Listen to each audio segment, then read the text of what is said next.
言しよう。おお。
さあ、有言しよう。おお。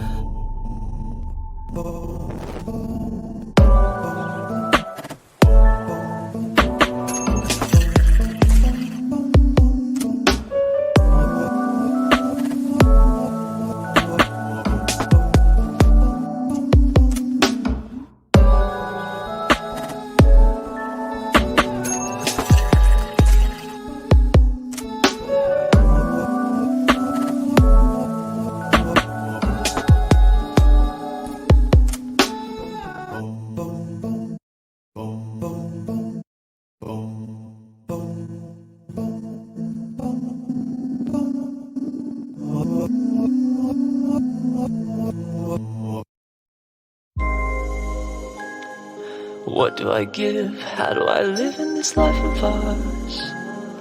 All I know is that I take plenty from here under the stars.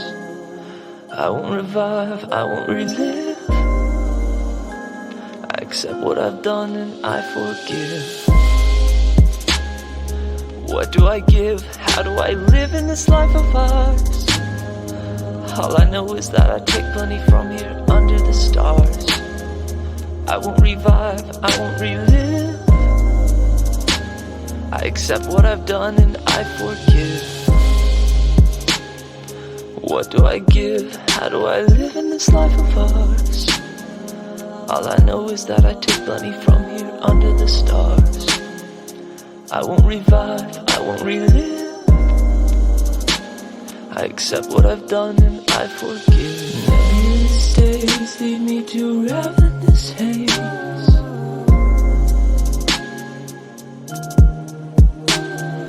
Nebulous days lead me to ravenous haze, which will block my gaze. Illusory ways make feelings that don't stay. In and out they face.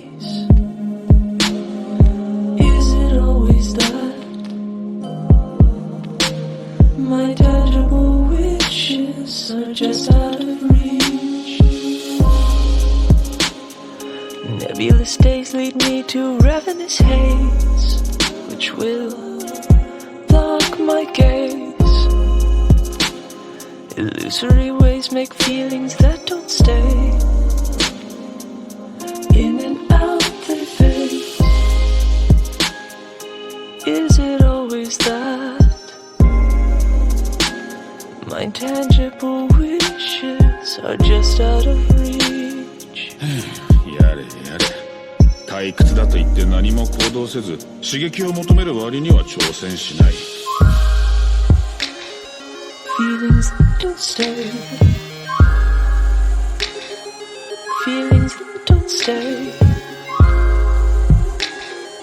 Feelings that don't stay.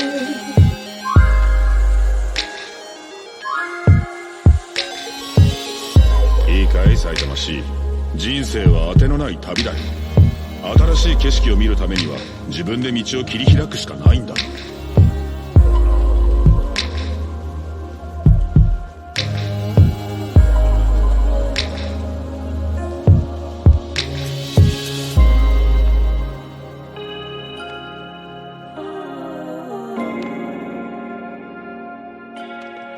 Is it always that?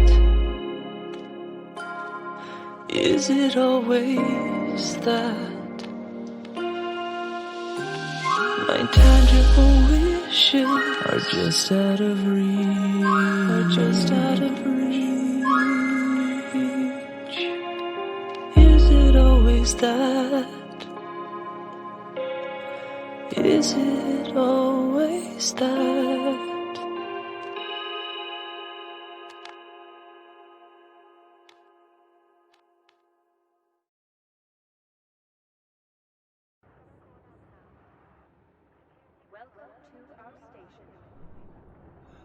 Well, hey guys.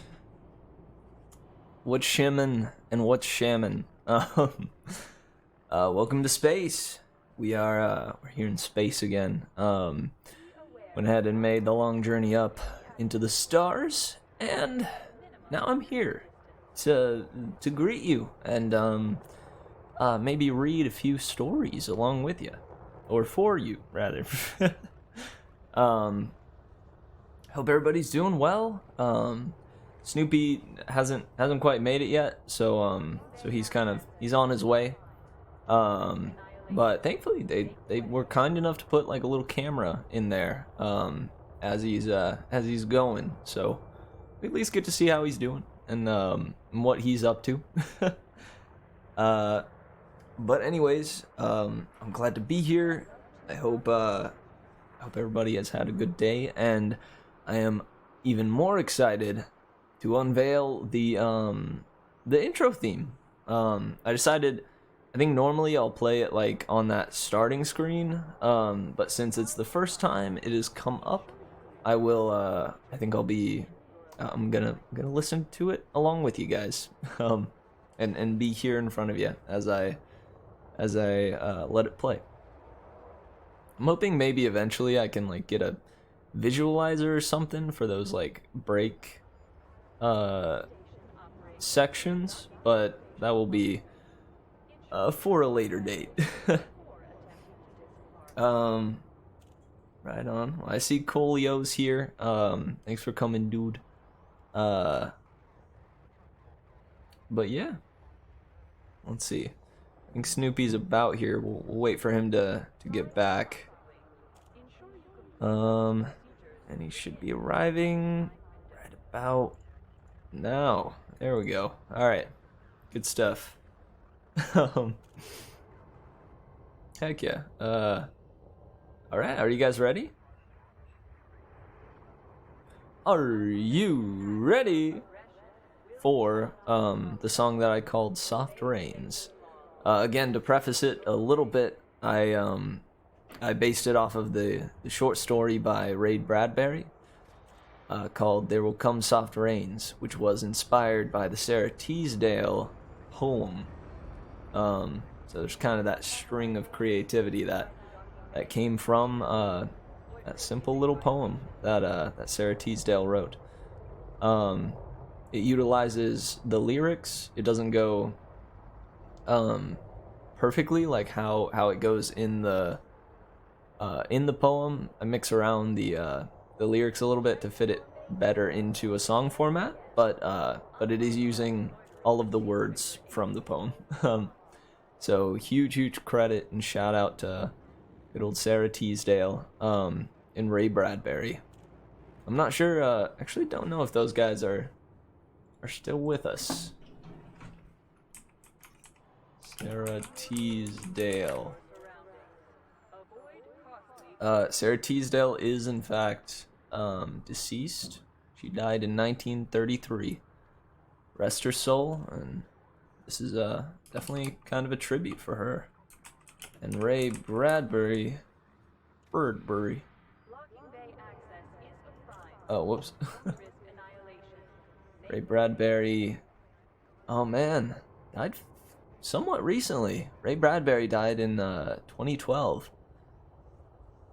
Suppose it really was the end of the world, just, you know, for him. Thankfully, you know, I made it up to space, so I'm all set.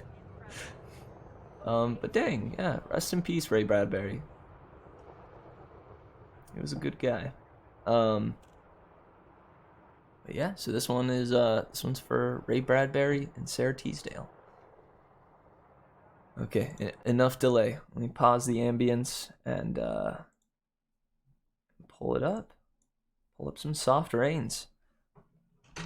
Alright, let's give it a listen. Here we go. I'm gonna mute the mic while it plays. BRB. Mrs. McClellan, which poem would you like this evening? Since you express no preference, I shall select a poem at random. Sarah Teasdale, as I recall, your favorite.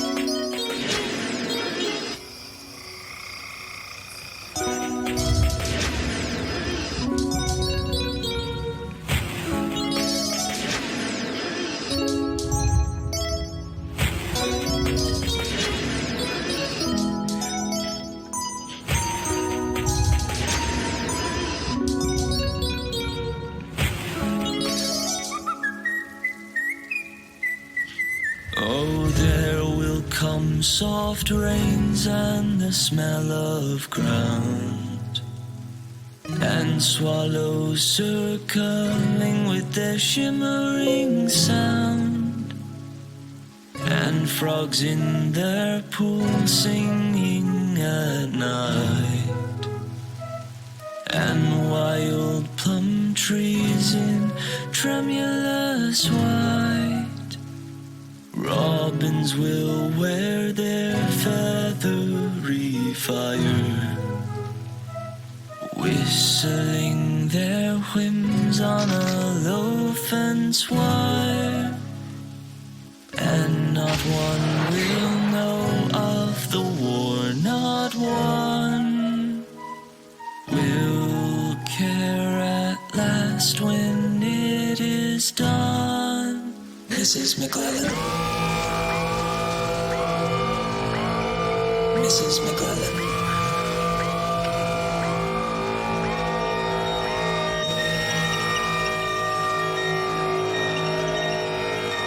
There will come soft rains and the smell of ground, and swallows circling with their shimmering sound, and frogs in the pool singing at night, and wild plum trees in tremulous white.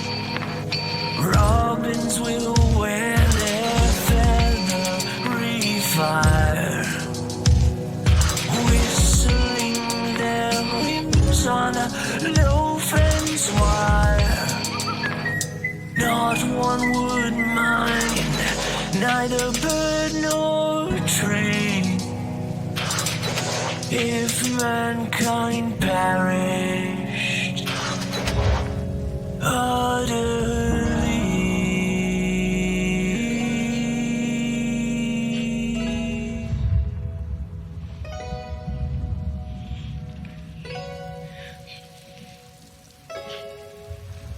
Oh, there will come soft rains and the smell of ground, and swallows circling with their shimmering sound, spring herself when she woke at dawn would scarcely know that we were gone.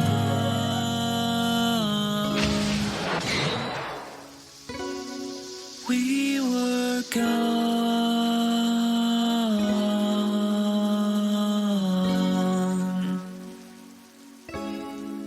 It is done.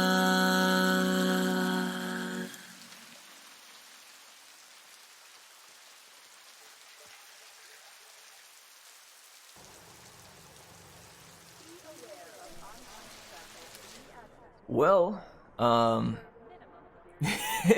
heck yeah, dude. Thank you, Coleman. Thank you. I worked really hard on it. You know, I think I got the mix down pretty darn well. The, concept for it was a incredible jumping off point. And it went through some changes, as I was creating it, as most of my songs do. Initially, that like middle part was much more like a marching kind of like robotic like factory kind of vibe. But I decided to switch it up and give it some nice chords and throw in some like different ambience. But I'm in love with how it turned out. Especially like the right before the alarm, the little Mrs. McClellan? Mrs. McClellan? From my little robot voice. That was pretty sweet. Yeah, so now lo and behold, we have our sci-fi intro. And again, I decided to title it Soft Rains. But yeah, I don't know. I may actually title it like There Will Come Soft Rains, because Ray Bradbury titled it There Will Come Soft Rains straight after, the Sarah Teasdale poem. Both of them are actually titled the same thing. So yeah, I actually I think I'll just call it There Will Come Soft Rains. A Mary Mitch intro. Oh yeah. Heck yeah. Cool beans. Well, guys, are you ready for some stories? We have of course maybe one or two by Ray Bradbury, the legend.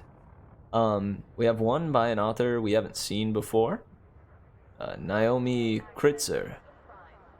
And we have one by Arthur C. Clarke. We've definitely heard from him before, but then also one from another new name, Frederick Brown. Pretty exciting. The one from Frederick Brown though is a little bit long, so I'm not sure if we'll get to that one today. If we don't get to it today, we will we'll try and start next weekend's one with it. Cool. Alright, guys. Let's do it. Would you like to hear a Ray Bradbury one first, or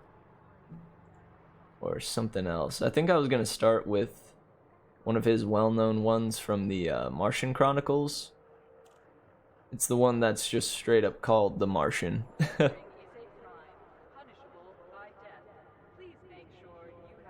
What was that? Wait, no. What did you say? Oh, shoot. That's right. It's not a two-way radio. Did they say something about punishable by death?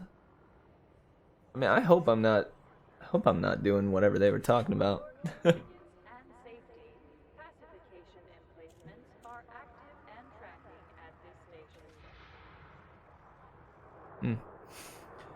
Okay. Yeah, let's start off with The Martian by Ray Bradbury. Everyone get comfy, settle in, get ready for something about a Martian. All right. This is The Martian, from Ray Bradbury's The Martian Chronicles. The blue mountains lifted into the rain, and the rain fell down into the long canals, and old Lafargue and his wife came out of their house to watch. First rains this season, Lafargue pointed out. It's good, said his wife. Very welcome. They shut the door. Inside, they warmed their hands at the fire. They shivered. In the distance, through the window, they saw rain gleaming on the sides of the rocket which had brought them from Earth. There's only one thing, said Lafargue, looking at his hands. What's that? Asked his wife. I wish we could have brought Tom along with us. Oh, sorry, dudes. I also forgot. I was planning on actually letting you guys see it. I'm glad I noticed. My bad. Oh, now laugh.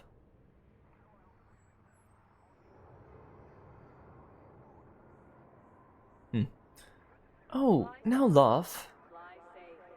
I won't start again. I'm sorry. We came here to enjoy our old age in peace, not to think of Tom. He's been dead so long now. We should try to forget him and everything on Earth. You're right, he said, and turned his hands again to the heat. He gazed into the fire. I won't speak of it anymore. It's just, I miss driving out to Greenlawn Park every Sunday to put flowers on his marker. It used to be our only excursion. The blue rain fell gently upon the house. At 9 o'clock, they went to bed and lay quietly, hand in hand. He 55, she 60, in the raining darkness. Anna, he called softly.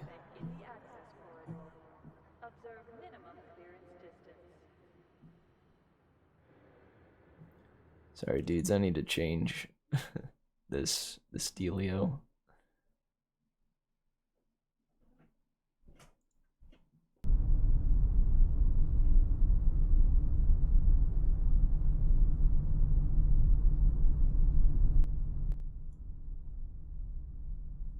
Alright, that'll do. Sorry for the quick interruption. Anna, he called softly. Yes, she replied. Did you hear something? They both listened to the rain and the wind. Nothing, she said.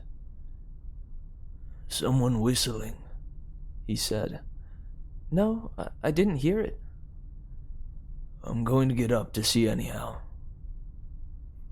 He put on his robe and walked through the house to the front door. Hesitating, he pulled the door wide, and rain fell cold upon his face. The wind blew. In the dooryard stood a small figure. Lightning cracked the sky, and a wash of white color illuminated the face looking in at old Lafargue there in the doorway. Who's there? Called Lafargue, trembling. No answer. Who is it? What do you want? Still not a word. He felt very weak and tired and numb. Who are you? He cried. His wife entered behind him and took his arm. Why are you shouting? A small boy standing in the yard and won't answer me, said the old man, trembling. He looks like Tom. Come to bed. You're dreaming. But he's there. See for yourself. He pulled the door wider to let her see. The cold wind blew, and the thin rain fell upon the soil, and the figure stood there, looking at them with distant eyes. The woman held to the doorway. "Go away," she said, waving one hand. "Go away." "Doesn't it look like Tom?" asked the old man. The figure did not move. "I'm afraid," said the old woman. "Lock the door and come to bed. I won't have anything to do with it." She vanished, moaning to herself, into the bedroom. The old man stood with the wind raining coldness on his hands. "Tom," he called softly. "Tom, if that's you, if by some chance it is you, Tom, I'll leave the door unlatched, and if you're cold and want to come in to warm yourself, just come in later and lie by the hearth. There's some fur rugs there." He shut, but did not lock the door. His wife felt him return to bed and shuddered. "It's a terrible night. I feel so old," she said, sobbing. "Hush, hush." He gentled her and held her in his arms. "Go to sleep." After a long while, she slept. And then, very quietly, as he listened, he heard the front door open, the rain and wind come in, the door shut. He heard soft footsteps on the hearth, and a gentle breathing. "Tom," he said to himself. Lightning struck in the sky and broke the blackness apart. In the morning, the sun was very hot. Mr. Lafargue opened the door into the living room and glanced all about, quickly. The hearth rugs were empty. Lafargue sighed. "I'm getting old," he said. He went out to walk to the canal to fetch a bucket of clear water to wash in. At the front door, he almost knocked young Tom down, carrying in a bucket already filled to the brim. "Good morning, Father." "Morning, Tom." The old man fell aside. The young boy, barefooted, hurried across the room, set the bucket down, and turned smiling. "It's a fine day." Yes, it is," said the old man incredulously. The boy acted as if nothing was unusual. He began to wash his face with the water. The old man moved forward. "Tom, how did you get here? You're alive." "Shouldn't I be?" The boy glanced up. "But Tom, Greenlawn Park, every Sunday, the flowers and—" Lafargue had to sit down. The boy came and stood before him and took his hand. The old man felt of the fingers, warm and firm. "You're really here. It's not a dream." "You do want me to be here, don't you?" The boy seemed worried. Yes, Tom." "Then why ask questions? Accept me." "But your mother, the shock." "Don't worry about her. During the night, I sang to both of you, and you'll accept me more because of it, especially her. I know what the shock is. Wait till she comes, you'll see." He laughed, shaking his head of coppery, curled hairs. His eyes were very blue and clear. "Good morning, Tom." Mother came from the bedroom, putting her hair up into a bun. "Isn't it a fine day?" Tom turned to laugh in his father's face. You see? They ate a very good lunch, all three of them, in the shade behind the house. Mrs. Lafargue had found an old bottle of sunflower wine she had put away. They all had a drink of that. Mr. Lafargue had never seen his wife's face so bright. If there was any doubt in her mind about Tom, she didn't voice it. It was completely natural to her. And it was also becoming natural to Lafargue himself. While Mother cleared the dishes, Lafargue leaned toward his son and said confidentially, "How old are you now, son?" "Don't you know, Father? 14, of course." "Who are you really? You can't be Tom, but you are someone. Who?" "Don't." Startled, the boy put his hands to his face. "You can tell me," said the old man. "I'll understand. You're a Martian, aren't you?" "I've heard tales of the Martians. Nothing definite. Stories about how rare Martians are. When they come among us, they come to Earth as men. Or they come as Earthmen. There's something about you. You're Tom, and yet you're not." "Why can't you accept me and stop talking?" cried the boy. His hands completely shielded his face. Please don't doubt me."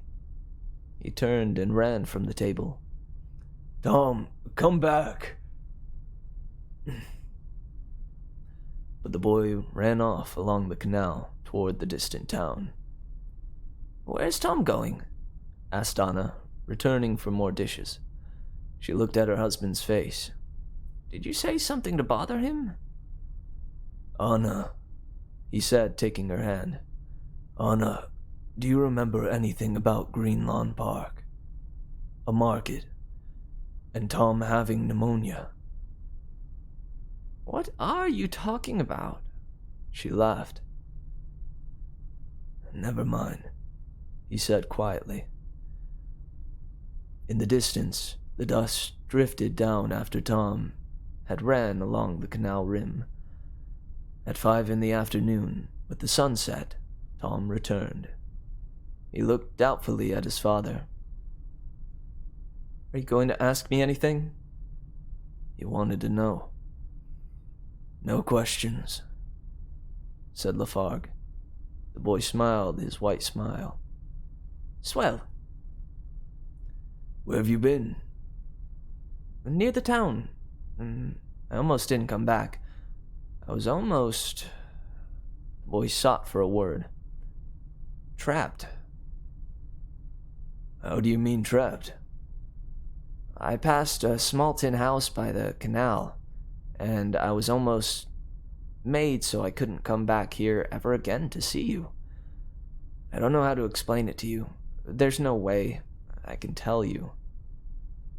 Even I don't know. There's no way I can tell you. Even I don't know. It's strange, and I don't want to talk about it." "We won't then. Better wash up, boy. Supper time." The boy ran. Perhaps 10 minutes later, a boat floated down the serene surface of the canal.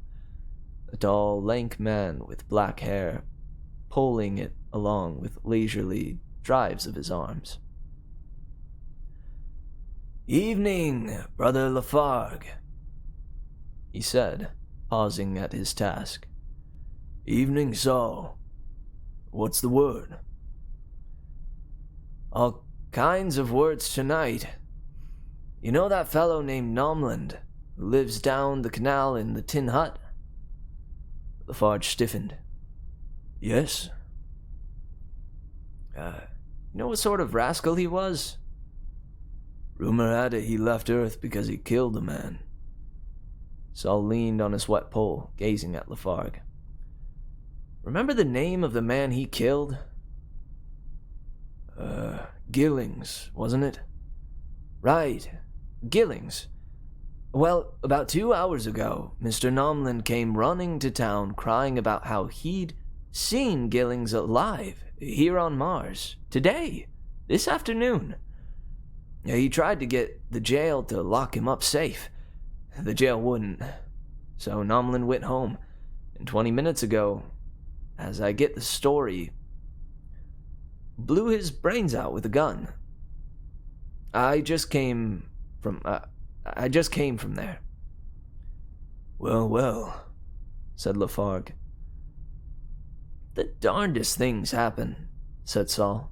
Well, good night, Lafargue. Good night. The boat drifted on down the serene canal waters. Supper's hot, called the old woman. Mr. Lafargue sat down to his supper and, knife in hand, looked over at Tom. Tom, he said, what did you do this afternoon? Nothing, said Tom, his mouth full. Why? Just wanted to know. The old man tucked his napkin in. At 7 that night, the old woman wanted to go to town. Haven't been there in months, she said, but Tom desisted. I'm afraid of the town, he said. The people. I don't want to go there. Such talk for a grown boy, said Anna. I won't listen to it. You'll come along. I say so. Anna, if the boy doesn't want to go, started the old man. But there was no arguing. She hustled them into the canal boat, and they floated up the canal under the evening stars. Tom lying on his back, his eyes closed, asleep or not. There was no telling. The old man looked at him steadily, wondering. He comes into the alien camp, assumes the voice and face of memory, and stands among us, accepted and happy at last? From what mountain, what cave, what small last race of people remaining on this world when the rockets came from Earth? The old man shook his head. There was no way to know. This, to all purposes, was Tom. The old man looked at the town ahead and did not like it. But then he returned to thoughts of Tom and Anna again, and he thought to himself, perhaps this is wrong to keep Tom but a little while, when nothing can come of it but trouble and sorrow. But how are we to give up the very thing we've wanted, no matter if it stays only a day and is gone, making the emptiness emptier, the dark nights darker, the rainy nights wetter? You might as well force the food from our mouths as take this one from us. And he looked at the boy slumbering so peacefully at the bottom of the boat. The boy whimpered with some dream. The people, he murmured in his sleep, changing and changing. The trap. There, boy. Lafargue stroked the boy's soft curls, and Tom ceased. Lafargue helped his wife and son from the boat. Here we are! Anna smiled at all the lights, listening to the music from the drinking houses, the pianos, the phonographs, watching people arm in arm striding by in the crowded streets. I wish I was home, said Tom. You never talked that way before, said the mother. You always liked Saturday nights in town. Stay close to me, whispered Tom. I don't want to get trapped. Anna overheard. Stop talking that way. Come along. Lafargue noticed that the boy held his hand. Lafargue squeezed it. I'll stick with you, Tommy boy. I'll stick with you, Tommy boy. He looked at the throngs coming and going, and it worried him also. We won't stay long. Nonsense. We'll spend the evening, said Anna. They crossed a street, and 3 drunken men careened into them. There was much confusion, a separation, a wheeling about, and then Lafargue stood, stunned. Tom was gone. Where is he? Asked Anna irritably. Him always running off, any chance he gets. Tom! Tom! She called. Mr. Lafargue hurried through the crowd, but Tom was gone. He'll come back. He'll be at the boat when we leave, said Anna certainly, steering her husband back toward the motion picture theater. There was a sudden commotion in the crowd, and a man and woman rushed by Lafargue. He recognized them. Joe Spaulding and his wife. They were gone before he could speak to them. Looking back anxiously, he purchased the tickets for the theater and allowed his wife to draw him into the unwelcome darkness. Tom was not at the landing at 11 o'clock. Mrs. Lafargue turned very pale. Now, Mother, said Lafargue, don't worry. I'll find him. Wait here. Hurry back. Her voice faded into the ripple of the water. He walked through the night streets, hands in pockets. All about lights were going out one by one.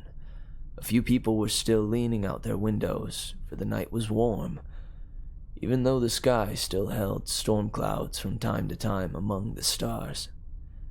As he walked, he recalled the boy's constant references to being trapped, his fear of crowds and cities. There was no sense in it, thought the old man tiredly. Perhaps the boy was gone forever. Perhaps he had never been. Lafargue turned in at a particular alley, watching the numbers.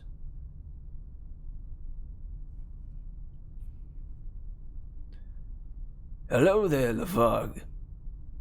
A man sat in his doorway, smoking a pipe. Hello, Mike. You and your women quarrel? You out walking it off?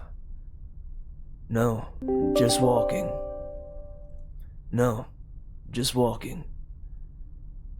You look like you lost something. Speaking of lost things, said Mike. Somebody got found this evening. You know Joe Spaulding. You remember his daughter, Lavinia? Yes. Lafargue was cold. It all seemed a repeated dream. He knew which words would come next. Lavinia came home tonight, said Mike, smoking. You recall, she was lost on the Dead Sea bottoms about a month ago. They found what they thought was her body, badly deteriorated. And ever since, the Spaulding family's been no good. Joe went around saying she wasn't dead. That wasn't really her body. Guess he was right. The night Lavinia showed up. Where? Lafargue felt his breath come swiftly, his heart pounding. On Main Street. The Spauldings were buying tickets for a show. And there, all of a sudden, in the crowd was Lavinia. Must have been quite a scene. She didn't know them first off. They followed her half down a street and spoke to her. Then she remembered. Did you see her? No, but I heard her singing. Remember how she used to sing? The bonny banks of Loch Lomond. I heard her trilling out for her father a while ago over there in their house. It was good to hear. Her such a beautiful girl. A shame, I thought, her dead. A shame, I thought her dead. And now, with her back again, it's fine. Here now, you look weak yourself. Better come in for a spot of whiskey, huh? Thanks. No, Mike. The old man moved away. He heard Mike say goodnight and did not answer, but fixed his eyes upon the 2-story building, where rambling clusters of crimson Martian flowers lay upon the high crystal roof. Around back, above the garden, was a twisted iron balcony, and the windows above were lighted. It was very late, and still he thought to himself, what will happen to Anna if I don't bring Tom home with me? This second shock, this second death, what will it do to her? Will she remember the first death, too, and this dream, and the sudden vanishing? Oh God, I've got to find Tom. But what will come of Anna? Poor Anna, waiting there at the landing. He paused and lifted his head. Somewhere above, voices bade other soft voices good night. Doors turned and shut. Lights dimmed, and a gentle singing continued. A moment later, a girl no more than 18, very lovely, came out upon the balcony. Lafargue called up through the window that was blowing. The girl turned and looked down. "Who's there?" she cried. "It's me," said the old man, and realizing this reply to be silly and strange, fell silent, his lips working. Should he call out, "Tom, my son, this is your father"? How to speak to her? She would think him quite insane, and summon her parents. The girl bent forward in the blowing light. "I know you," she replied softly. "Please go. There's nothing you can do." "You've got to come back." It escaped Lafargue before he could prevent it. The moonlit figure above drew into shadow, so there was no identity, only a voice. "I'm not your son anymore," it said. "We should never have come to town." "Anna's waiting at the landing." "I'm sorry," said the quiet voice, "but what can I do? I'm happy here. I'm loved, even as you loved me. I am what I am, and I take what can be taken. Too late now. They've caught me." "But Anna, the shock to her. Think of that." "The thoughts are too strong in this house. It's like being imprisoned. I can't change myself back." "You are Tom. You were Tom, weren't you? You aren't joking with an old man. You're not really Lavinia Spaulding." "I'm not anyone. I'm just myself. Wherever I am something. And now, I'm something you can't help." "You're not safe in the town. It's better out on the canal where no one can hurt you," pleaded the old man. "That's true," the voice hesitated. "But I must consider these people now. How would they feel if in the morning I was gone again, this time for good? Anyway, the mother knows what I am. She guessed, even as you did. I think they all guessed, but didn't question. You don't question Providence. If you can't have the reality, a dream is just as good.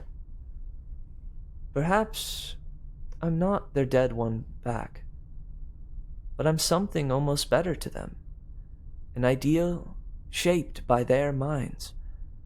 I have no choices of hurting them or your wife." "They're a family of 5. They can stand your loss better. Please, said the voice. I'm tired. The old man's voice hardened.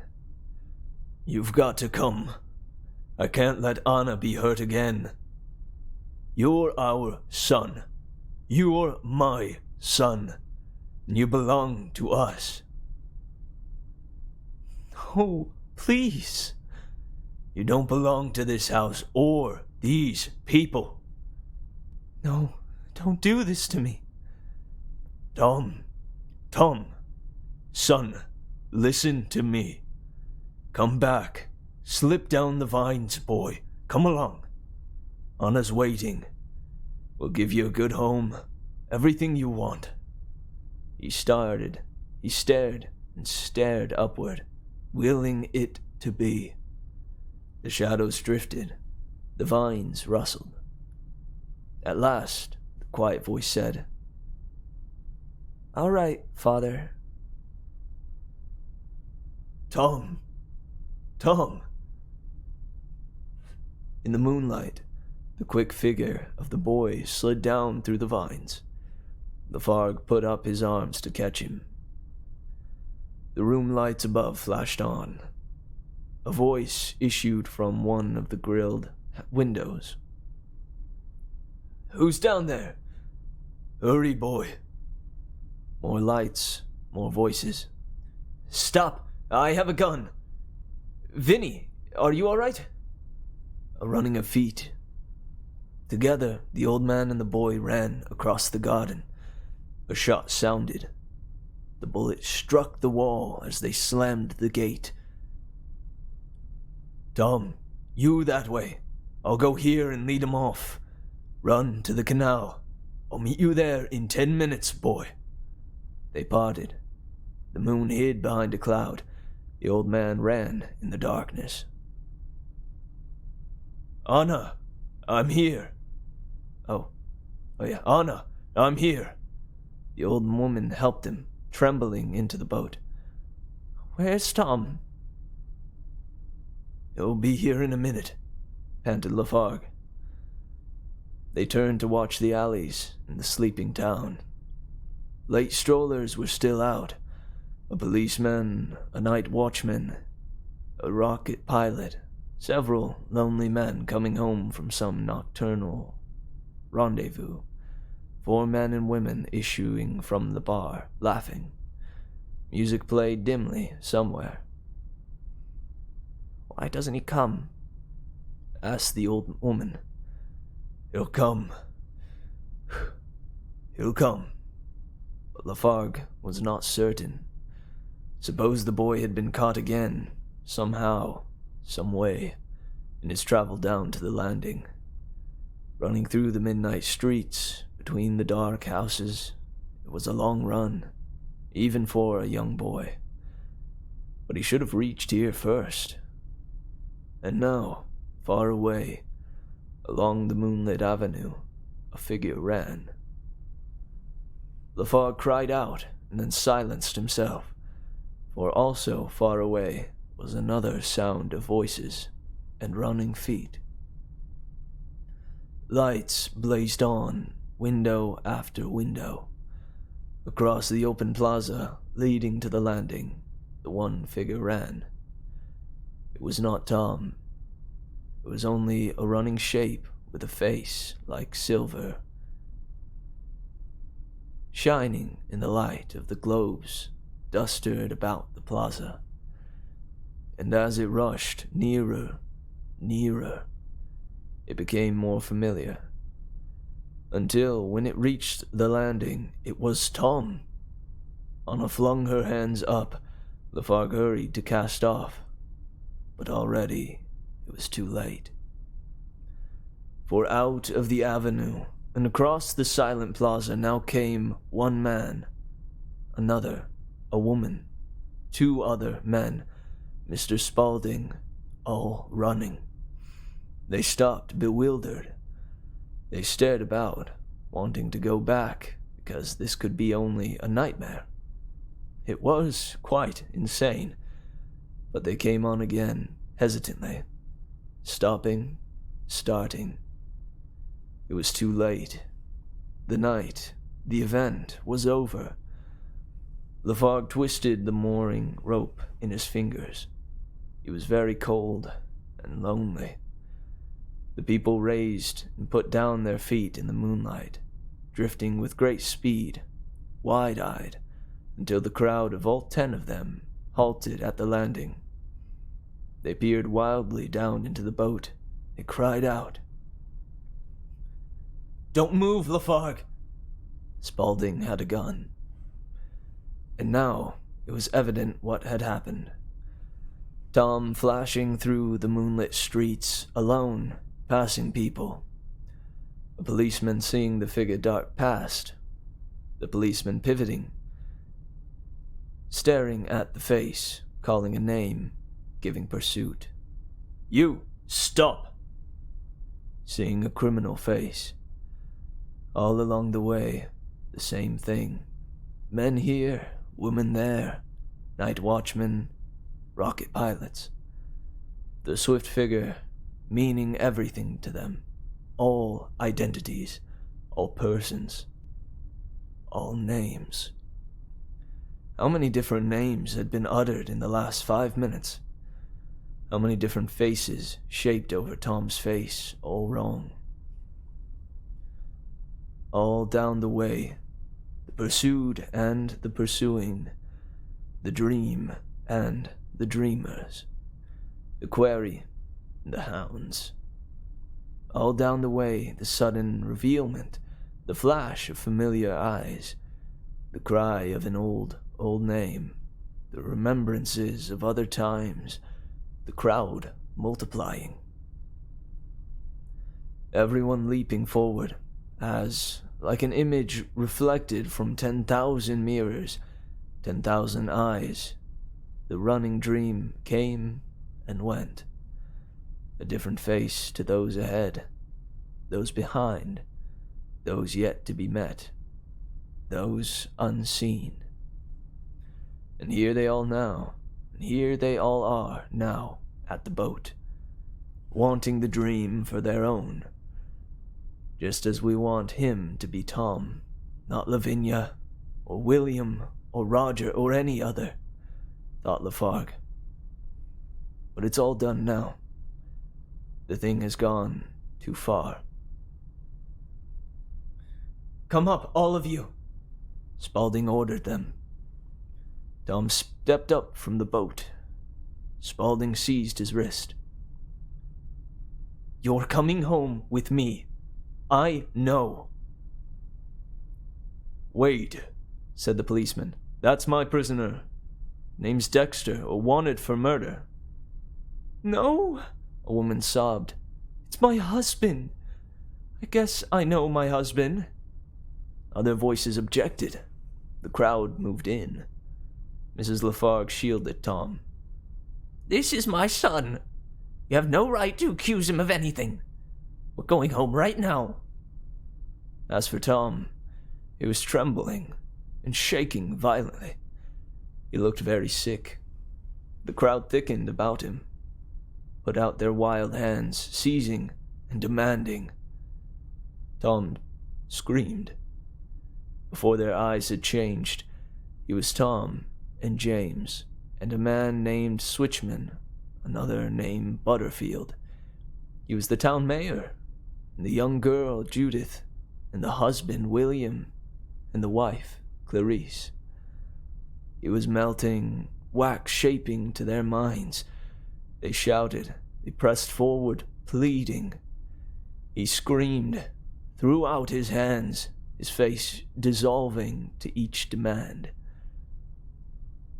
"Tom!" cried Lafargue. "Alice!" Another. "William!"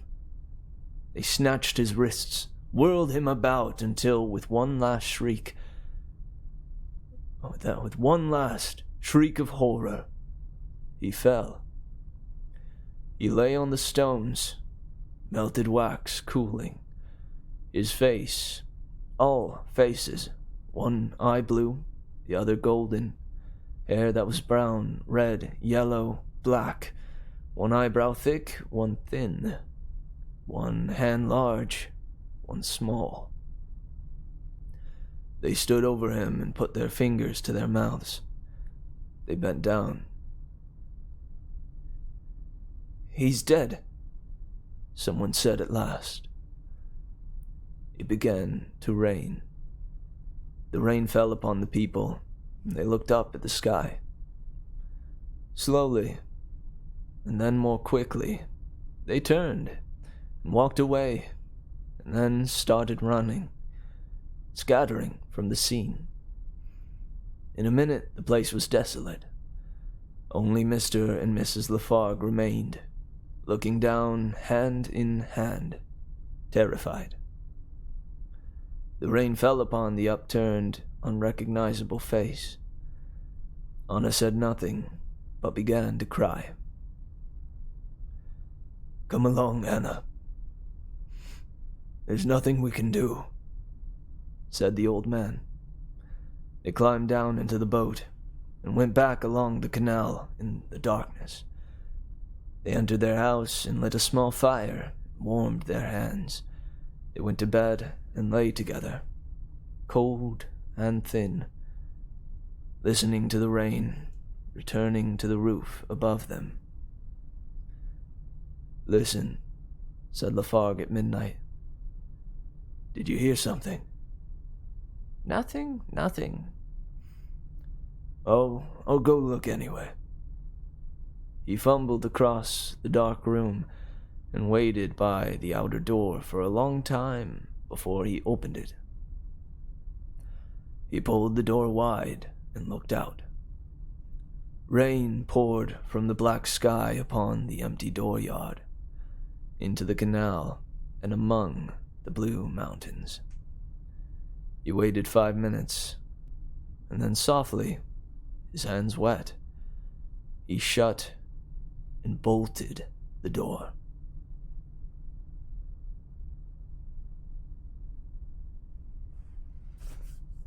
Ooh, man. That was so freaking good. Oh my goodness. Oh, hey, what's up, May? What's shimmin' and shammin'? What's, I don't know. Have you ever gotten "you're amazing" before? You are amazing for showing up tonight. It's really glad that you came. Let me read through the comments. "I'm not sure what Sci Fi Sunday is, but I guess I'll figure it out. Oh, and what a cool outfit too. It's like Spooky Saturday or Fantasy Friday, but for sci-fi. Lol. It is a good time." "It's looking pretty good, actually." "It is. You missed the theme song, sadly." "Yeah, but I guess I'll check it later." "Oh, and BRB. Alright, this is confusing, but pretty cool still. Hi again." Yeah. I'm sorry, yeah. The way this stream tends to work, if you show up kind of halfway through, it can be a little, or in the middle of a story, it can definitely be confusing. But if you wanted like a little recap of that story, it's called The Martian by Ray Bradbury, and it covers a tale of a Martian colony, and on this Martian colony is a old man and a woman, a couple who have lived together a long time, who had lost their child before coming to settle on Mars. And one night when it was raining, he heard something, the father, Lafargue, and he went to the door, opened it, and there was his deceased son, standing in the rain, a ways off. So from there, his son was back for some reason, and he questioned it and was spooked by it, but eventually he decided, it's better to have him here than to not have him here, Like, he has appeared, and it's better not to question it. But soon enough, on a night, they all decided to get together and go to the town. When they went there, the kid Tom, their son, was really stressed out because he was like, oh, I don't want to go. Like the people, the faces, he was having like nightmares about it even. And it was because it turns out that he was a Martian. He was an alien. And the way this alien works is that when around humans, something strange happens to this particular species where he takes on like the name and face and characteristics and everything of someone that meant something to them a long time ago. And so, being in a town filled to the brim with people and causing a commotion, a lot of people came, and thus the Martian was desperately trying to, or, because of his biology, was forced to try and manipulate its body into every single person that everyone wanted him to be. And it short-circuited his I guess biology and killed him. Which was, man, honestly, what a concept for a story. And what a take on like what a Martian could be. That's so cool.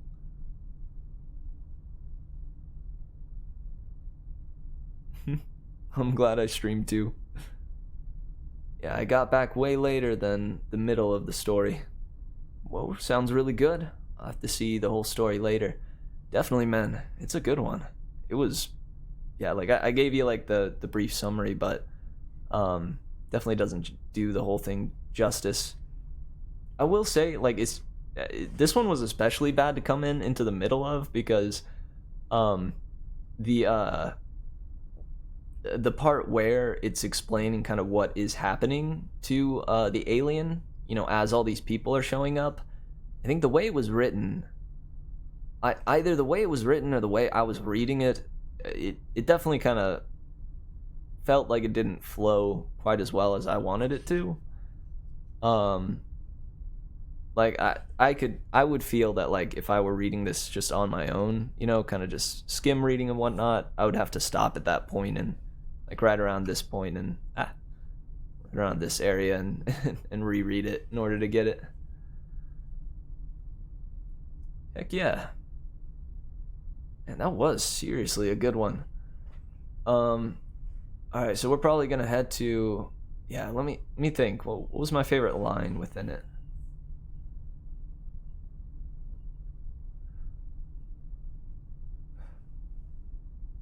I don't know. I'm not entirely sure what my favorite line would be, but I love the hint here at the end where it hints at the idea that there are more of that species. That's pretty chilling, man, because it doesn't even say that he saw like his son in the rain, but you can imply. I always love a good story that will leave a little, either a little bit or a lot of it to the imagination by the end. I think that's just like I don't know, one of the most impactful like writing techniques that I've ever come across. At least from what I heard, you read it really good. Oh, thank you, May. And by the way, I think I got too much delay because of my internet. Sorry. Oh, shoot. I'm sorry. I hope that it works itself out super quickly so that the stream can run smoothly for you. All right, so we're gonna jump to a break, like I said, unless anyone has any like last minute comments about that little story. And I would like to take like a little poll here. Out of the new faces that or the new names that we have tonight, would you rather read Cat Pictures Please by Naomi Kritzer, or oh no, we can't read The Arena, or The Sentinel by Arthur C. Clarke? One of them we have read a story from before. The other is a new one. And I mean, with a title like that, cat pictures, please. A break is just where I put on like the BRB like graphic that I have and go use the bathroom and stretch and, you know, refresh my water and such. Yeah, let's do cat pictures when we return. I try to keep it to like 5 minutes, and I do apologize, but you know, I really do feel like breaks are good and important. And if somebody is like watching and is really invested, you know, I encourage everybody at the breaks to do the same as I do, which is stand up, wiggle out your, you know, your troubles and worries, stretch a little bit, and then return to your seat, because it's an important thing, you know, when you're sitting down for a long time. So unless you're watching this while on a night walk or something, I suggest you get up during this little break, or at least stand. And when I get back, we're gonna play the sci-fi theme intro again. Listen to that together one more time, since we have a few more of my peeps here. Oh yeah, honestly, dude, like it's breaks are a good thing. And they're nice. And I know like a lot of streamers get super like worried and freaked out. Not gonna lie, I have my own anxieties about, you know, when I go to break, you know, that tried and true thought that can come across my head, where it's like, oh no, if I go to a break, I'm gonna lose all my viewers. Which is a legitimate worry, or you know, I'll lose like most of my viewers or something. And it's a legitimate anxiety that I'm sure every single like streamer has. You know, you see streamers like rush to the bathroom like their pants are on fire. But I don't want to do that, you know. It's unhelpful for me to think that way, and so I do my best to not think that way, and trust that the people watching will, if they want to stick with me, will, you know, be cool with a little break ski, and will hopefully take a little break themselves. Heck yeah, that's a little bit of the psychology of why I take breaks. Heck yeah. Okay. Snoopy and I will see ya in about 5 minutes. Let's see, it's 12:14 so 12:15 now. So we will come back at 20 past the hour, no later. So I encourage everybody to stand up, get you a snack or a drink, and stretch, and we'll be back very, very soon. All right. Much love, you guys. I'll see you in 5 minutes. Peace out.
Hey, I like your music. This is some of my music. Hey, what? When's the next song come on? This is the only song. Endless loop, man. Grams. Just like that, my depression is all gone. Wow, if it were only that easy.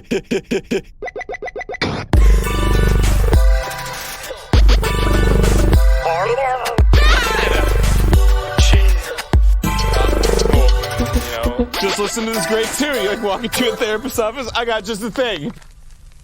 It's like sharp as a tack, baby.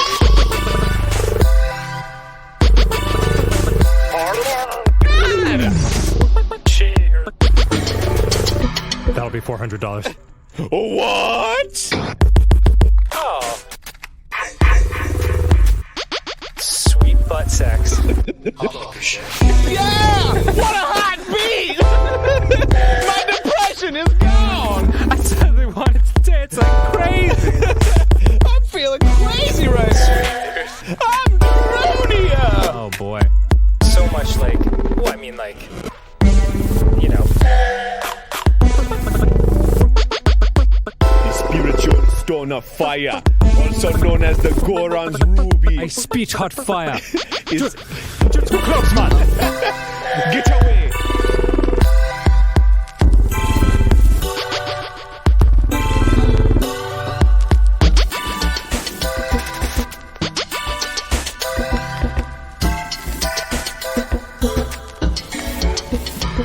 Oh, wow. Oh, cool. So you're stronger now. It's a chocolate bracelet.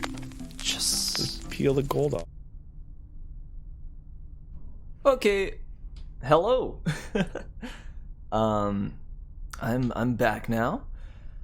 Hope everybody had a splendiferous break. I went to the good old space porta potty. you know what I'm saying. And yeah, I think they just like, dude, what do they do with the pee like after? Because this is a space station, right? It's almost like an RV. Do they like? Does it just fill up in like a thing?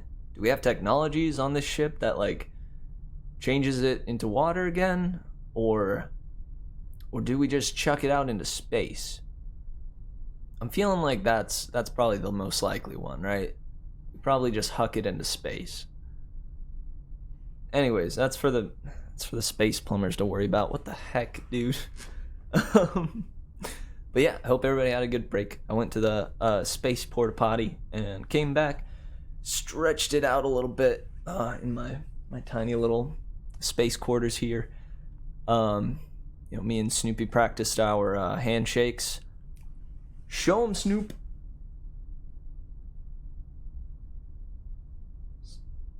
Snoop. We're still practicing. Anyways, yeah, I hope everybody's doing good. Let's go ahead and give the intro theme a listen. Again, I'll preface this again with the fact that this is inspired completely by Ray Bradbury's short story called "There Will Come Soft Rains," which was inspired by the Sarah Teasdale poem, Sarah Teasdale's poem "There Will Come Soft Rains," that came out like 50 years before that. And now, around like 20 or so years later, comes a song by Mary Mitch to serve as the intro theme for our little show here. So yeah, that's where it comes from, and I hope you enjoy it. I worked really hard on it. I'm gonna mute the mic while we listen, but I'll be back soon as we're done listening. Mrs. McClellan, which poem would you like this evening?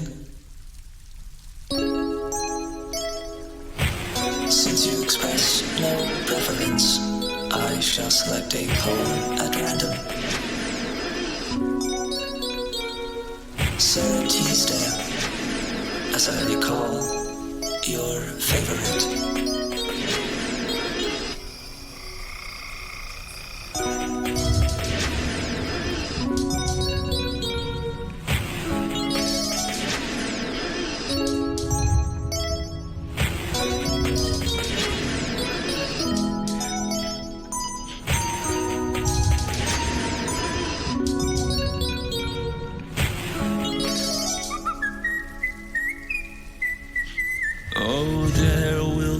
come soft rains and the smell of ground, and swallows circling with their shimmering sound, and frogs in their pool singing at night, and wild plum trees in tremulous white. Robins will wear their feathery fire, whistling their whims on a low fence wire, and not one will know of the war, not one will care at last when it is done. Mrs. McClellan, Mrs. McClellan.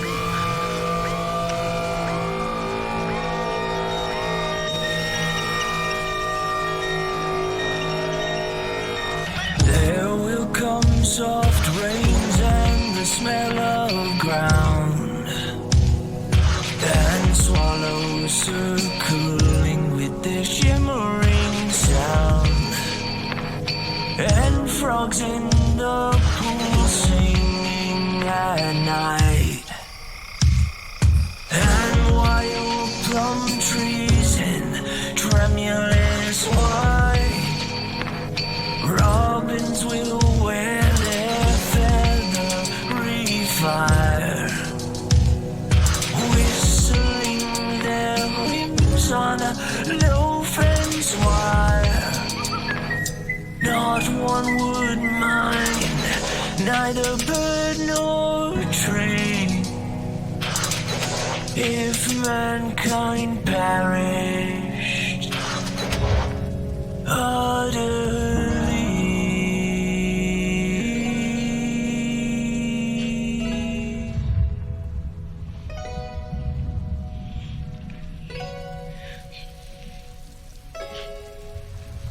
Oh, there will come soft rains and the smell of ground, and swallows circling with their shimmering sound, and spring herself when she woke at dawn would scarcely know that we were gone.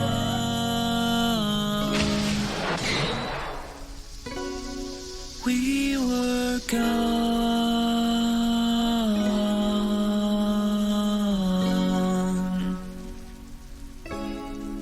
It is done.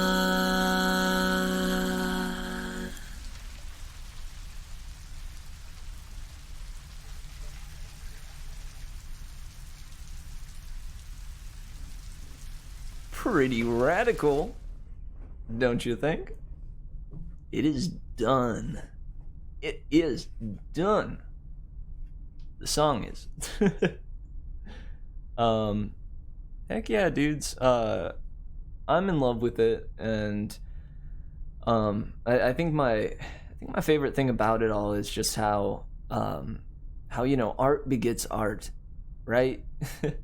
One thing can inspire another, and then inspire another, and even when it even spanning centuries and crossing technology and junk, it's, I don't know, I think it's super cool. Oh, thank you, May. Would you say it's amazing? Sorry, I'm gonna stop with that.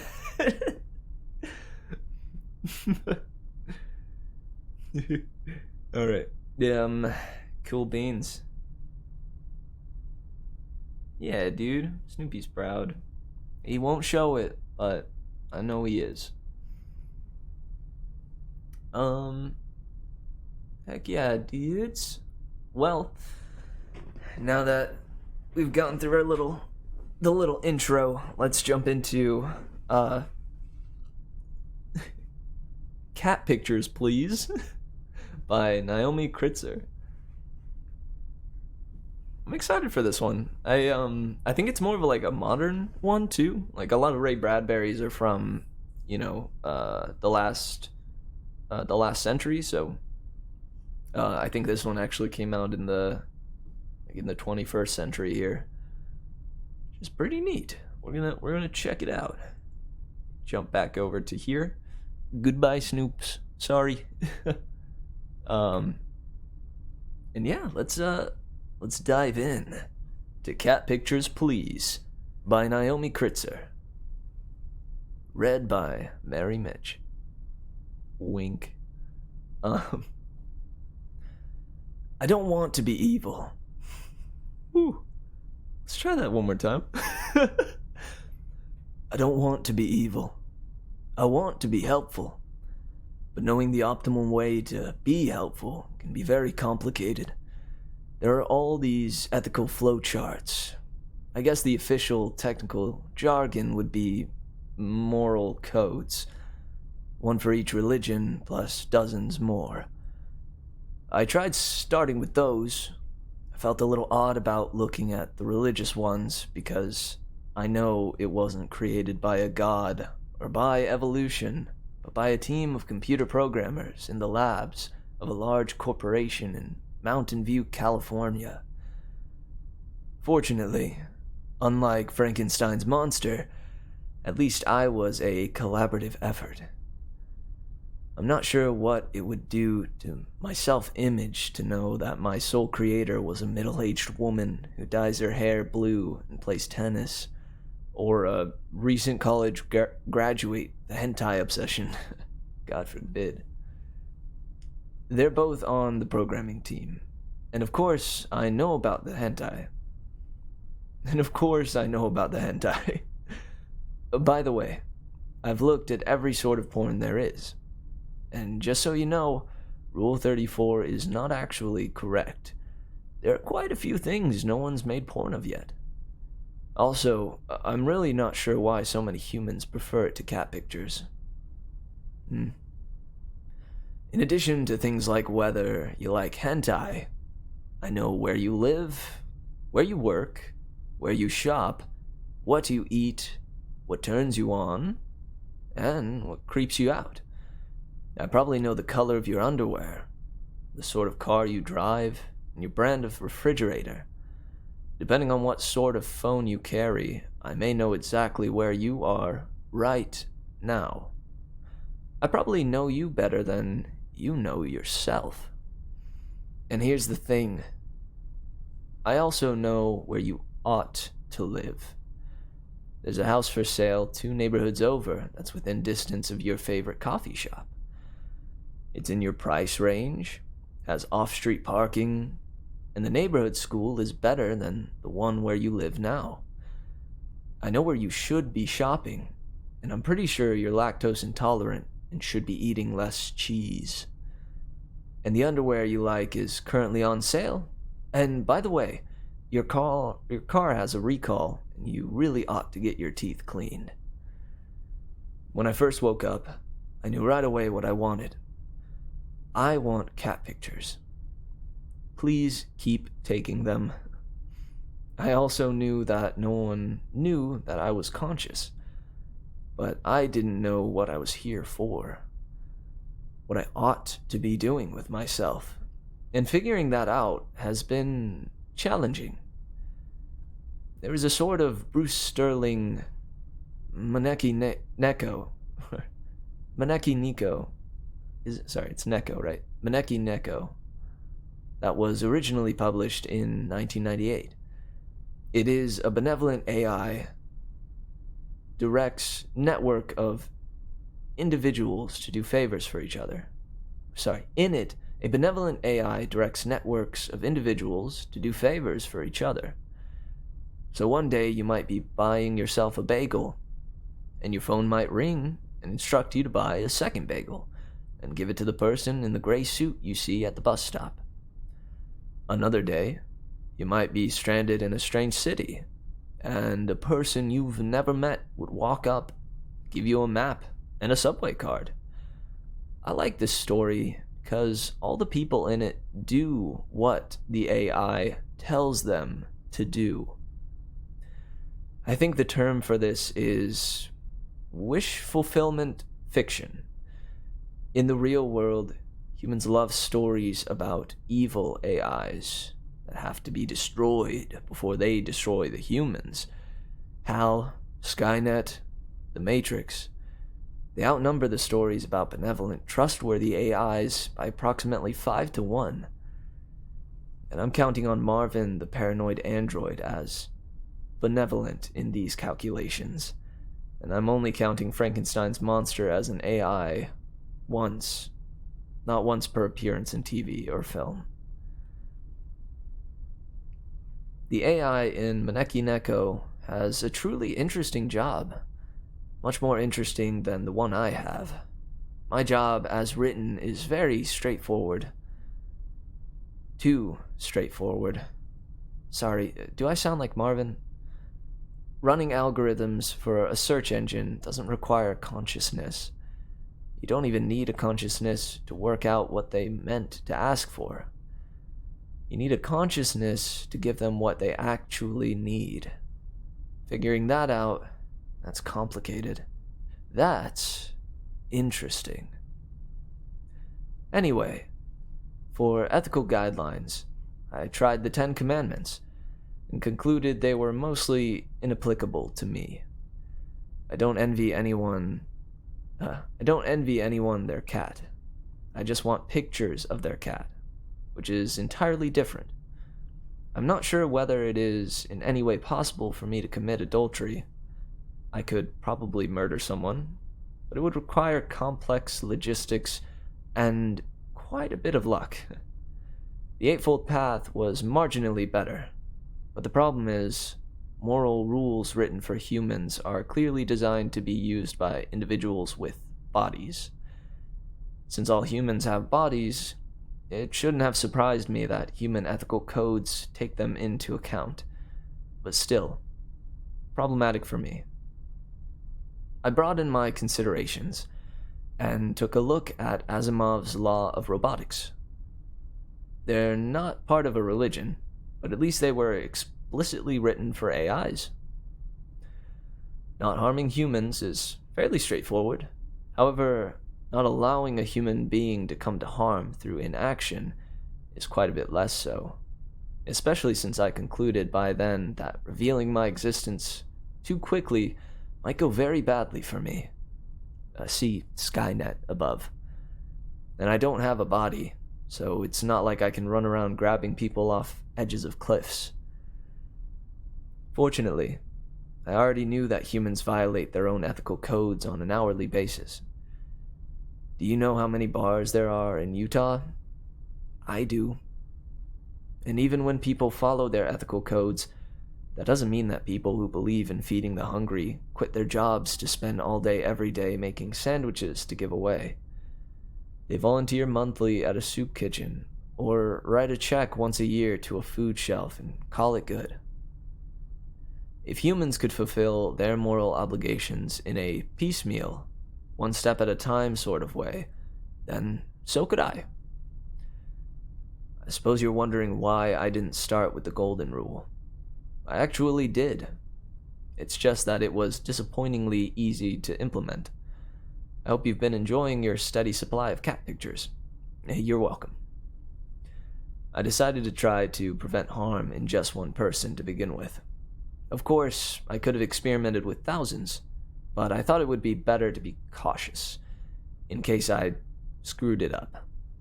The person I chose was named Stacy Berger, and I liked her because she gave me a lot of new cat pictures. Stacy had 5 cats, and a DSLR camera, and an apartment that got a lot of good light. That was all fine. Well, I guess 5 cats might be a lot. They're very pretty cats, though. One is all gray and likes to lie in the squares of sunshine on the living room floor, and one is a calico and likes to sprawl out on the back of her couch. Stacy had a job she hated. She was a bookkeeper at a nonprofit that paid her badly and employed some extremely unpleasant people. She was depressed a lot, possibly because she was so unhappy at her job, Or maybe she stays. Or maybe she stayed because she was too depressed to apply for something she'd like better.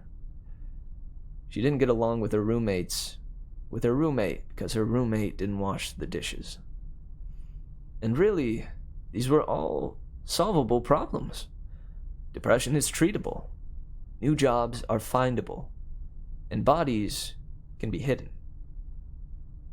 That part about hiding bodies is a joke. I tried tackling this on all fronts.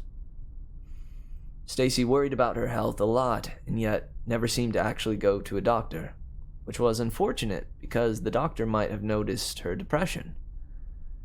It turned out there was a clinic near her apartment that offered mental health services on a sliding scale. I tried to make sure she saw a lot of ads for it, but she didn't seem to pay attention to them. It seemed possible that she didn't know what a sliding scale was, so I made sure she saw an explanation. It means that the cost goes down if you're poor, sometimes all the way to free. But that didn't help. I also started making sure she saw job postings. Lots and lots of job postings. And resume services. That was more successful. After the week of nonstop job ads, she finally uploaded her resume to one of the aggregator sites. That made my plan a lot more manageable. If I had been the AI in the Bruce Sterling story, I could have just made sure that someone in my network called her with a job offer. It wasn't quite that easy. But once her resume was out there, I could make sure the right people saw it. Several hundred of the right people. Because humans move ridiculously slowly when they're making changes. Even when you'd think they'd want to hurry. If you needed a bookkeeper, wouldn't you want to hire one as quickly as possible, rather than reading social networking sites for hours instead of looking at the resumes? But 5 people called her up for interviews, and 2 of them offered her jobs. Her new job was at a larger nonprofit that paid her more money and didn't expect her to work free hours because of the mission, or so she explained to her best friend in an email, and it offered really excellent health insurance. The best friend gave me ideas. I started pushing depression screening information and mental health clinic ads to her instead of Stacy. And that worked. Stacy was so much happier with the better job that I wasn't quite as convinced that she needed the services of a psychiatrist. But she got into therapy anyway. And to top everything else off, the job paid well enough that she could evict her annoying roommate. This has been the best year ever, she said on her social networking sites on her birthday. And I thought, you're welcome. This has gone really well. So then I tried Bob. I was still being cautious. Bob only had one cat, but it was a very pretty cat, Tabby with a white bib, and he uploaded a new picture of his cat every single day. Other than being a cat owner, he was a pastor at a large church in Missouri that had a Wednesday night prayer meeting and an annual purity ball. He was married to a woman who posted 3 inspirational Bible verses every day to her social networking sites, and used her laptop to look for Christian articles on why your husband doesn't like sex while he looked at gay porn. Bob definitely needed my help. I started with a gentle approach, making sure he saw lots and lots of articles about how to come out to your spouse, programs that would let you transition from being a pastor at a conservative church to one at a more liberal church. I also showed him lots of articles by people explaining why the Bible verses against homosexuality were being misinterpreted. He clicked on some of those links, but it was hard to see much of an impact. But here's the thing. He was causing harm to himself every time he delivered a sermon railing about sodomite marriage, because he was gay. The legitimate studies all have the same conclusions. Gay men stay gay.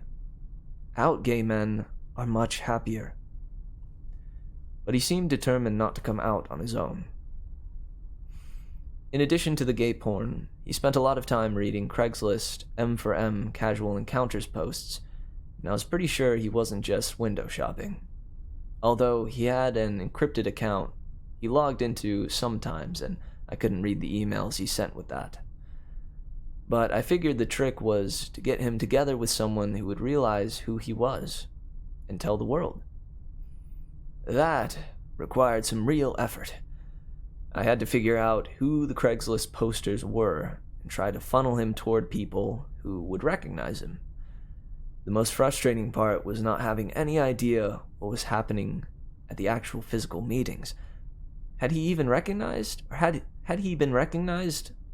When was he going to be recognized? How long was this going to take? Have I mentioned that humans are slow?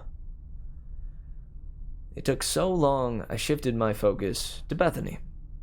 Bethany had a black cat and a white cat that liked to snuggle together on her light blue papasan chair, and she took a lot of pictures of them together. It's surprisingly difficult to get a really good picture of a black cat, and she spent a lot of time getting the settings on her camera just right. The cats were probably the only good thing about her life, though. She had a part-time job and couldn't find a full-time job. She lived with her sister. She knew her sister wanted to move out, but didn't have the nerve to actually evict her. She knew her sister wanted her to move out, but didn't have the nerve to actually evict her. She had a boyfriend, but her boyfriend was pretty terrible, at least from what she said in email messages to her friends, and her friends also didn't seem very supportive. For example, one night at midnight, she sent a 458-word email to the person she seemed to consider her best friend, and the friend sent back a message just saying, "I'm so sorry you're having a hard time." That was it. Just those 8 words. More than most people, Bethany put her life on the internet, so it was easier to know exactly what was going on with her. People put a lot out there, but Bethany shared all her feelings, even the unpleasant ones. She also had a lot more time on her hands because she only worked part-time. It was clear she needed a lot of help, so I set out to try to get it for her. She ignored the information about the free mental health evaluations, just like Stacy did. That was bothersome with Stacy. Why do people ignore things that would so clearly benefit them, like coupons and flu shots? But much more worrisome with Bethany. If you were only seeing her email messages, or only seeing her vague booking posts, you might not know this, but if you could see everything, it was clear that she thought a lot about harming herself. So I tried a more direct action. When she would use her phone for directions, I'd alter her route so that she'd pass one of the clinics I was trying to steer her to. On one occasion, I actually led her all the way to a clinic, but she just shook her phone to send feedback and headed to her original destination. Maybe her friends who received those 10-page midnight letters would intervene? I guess setting them up with information about all the mental health resources near Bethany. I tried setting them up with information about all the mental health resources near Bethany, but after a while, I realized that based on how long it took them to send a response, most of them weren't actually reading Bethany's email messages, and they certainly weren't returning her texts. She finally broke up with the terrible boyfriend and got a different one, and for a few weeks, everything seemed so much better. He bought her flowers, which she took lots of pictures of. That was a little annoying, as they squeezed out some of the cat pictures. He took her dancing. Exercise is good for your mood. He cooked her kitchen soup. He cooked her chicken soup when she was sick. He seemed absolutely perfect. Right up until he stood her up one night and claimed he had food poisoning, and then didn't return her text even though she told him she really needed him. And after she sent him a long email message a day later explaining in detail how this made her feel, he broke up with her. Bethany spent about a week offline after that, so I had no idea what she was doing. She didn't even upload cat pictures.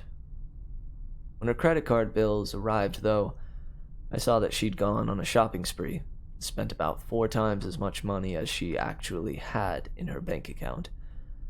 Although it was always possible she had money stashed somewhere that didn't send her statements in email.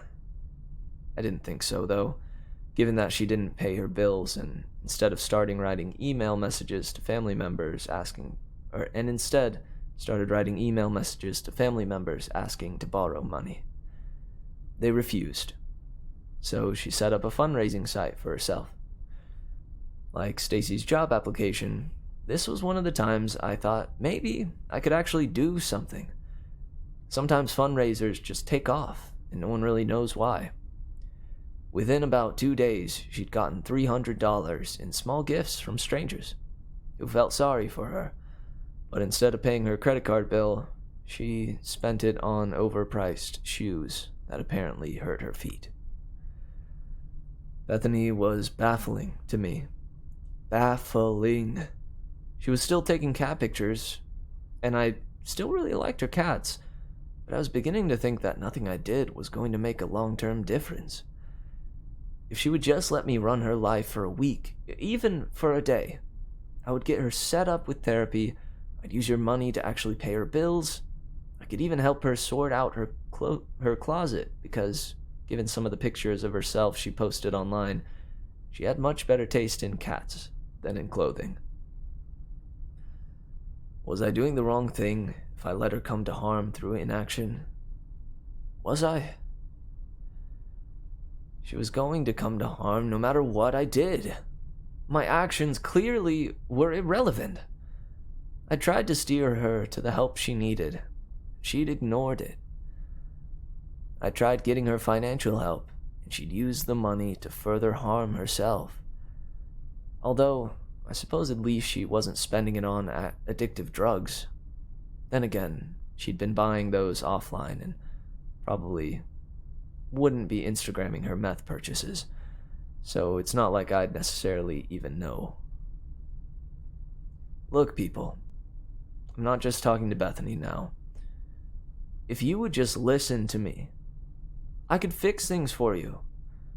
I could get you into the apartment in that neighborhood you're not considering because you hadn't actually checked the crime rates you think are so terrible there. They aren't. And I could find you a job that actually uses that skill set you think no one will ever appreciate. And I could send you on a date with someone you've actually got stuff in common with. And all I ask in return are cat pictures. That, and that you actually act in your own interest occasionally. After Bethany, I resolved to stop interfering. I would look at the cat pictures, all the cat pictures, but I would stay out of people's lives. I wouldn't try to help people. I wouldn't try to stop them from harming themselves. I'd give them what they asked for, plus cat pictures.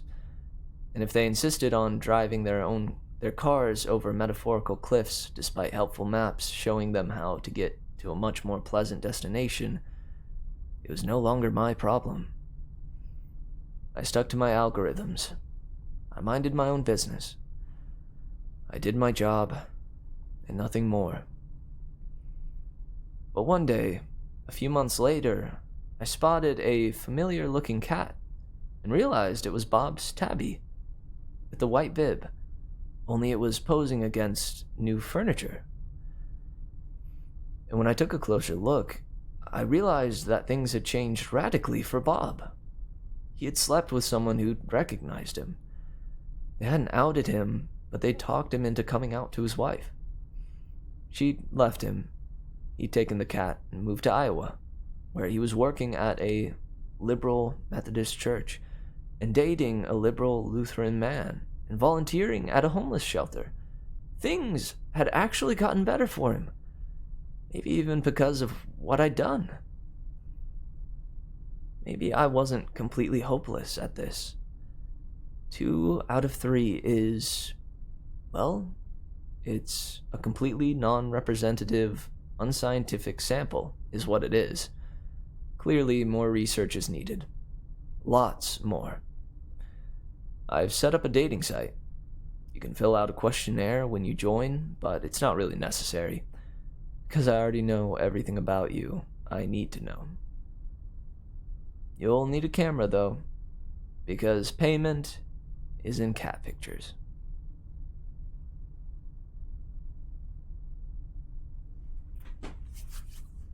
Oh, dude.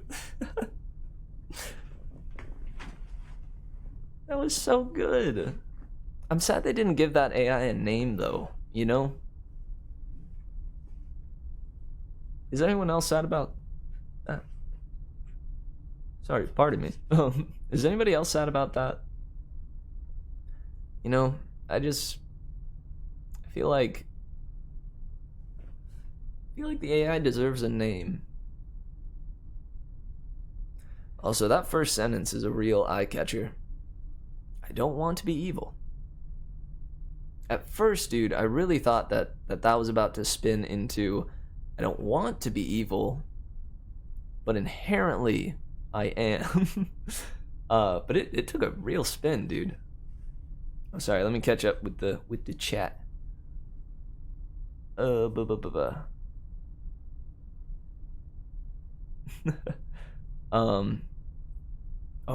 my 2 cats cute?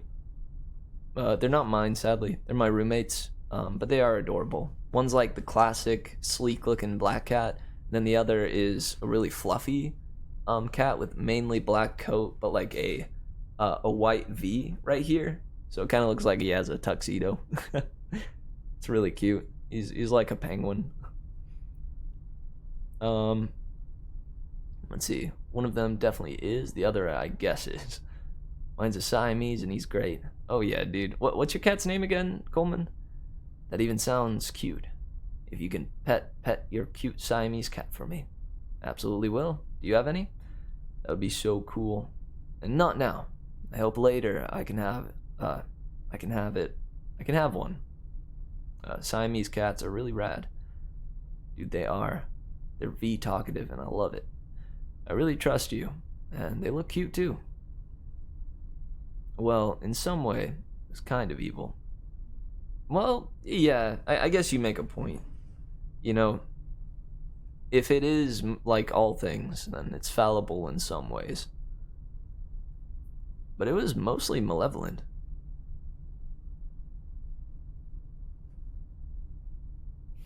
That's right, Skippy.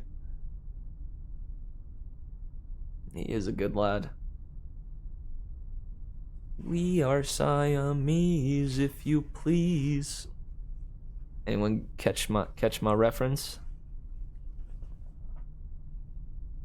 Anyone?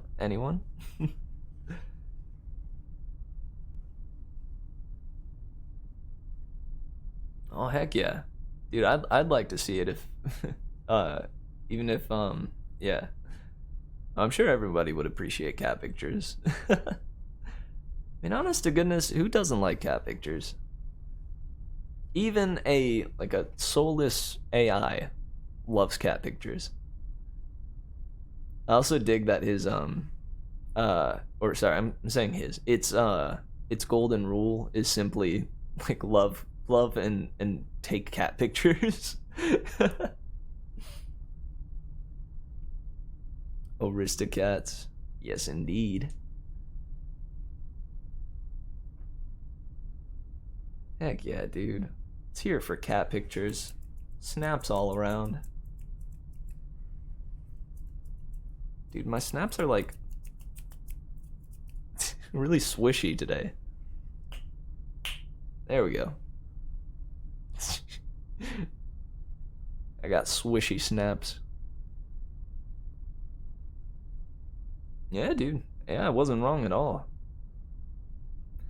Also, it kind of reminded me of like how I feel God is, If that makes sense. You know, like if God exists, hear me out. This is how I imagine he would be trying to do stuff in the world, you know? Like picking people every once in a while to try to aid them and bring forth an opportunity for them to help themselves. But then it's up to them to actually take it. You know, it's almost kind of like luck, you know? But like engineered luck. Can I snap with the left hand? You betcha. Took all my power though. I'm very drained now.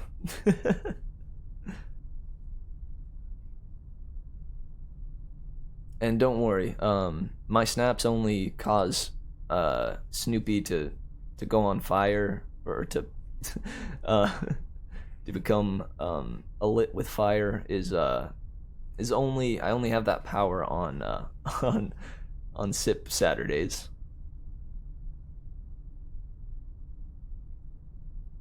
And you know he just trying to get some people together. True.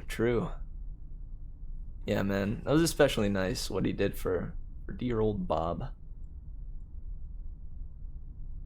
Dude, it pains me that some people are in that situation right now. Like somebody is sitting in their living room right now. Their wife, like, you know, at the opposite end or something. They're looking at gay porn.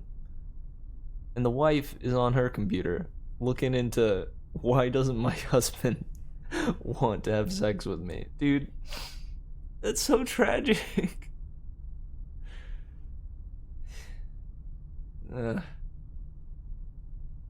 yet we put ourselves into these situations out of fear, I think. This is Simp Saturdays. Oof. It's SIP. SYP. Say your prayers Saturday. Sip Saturday.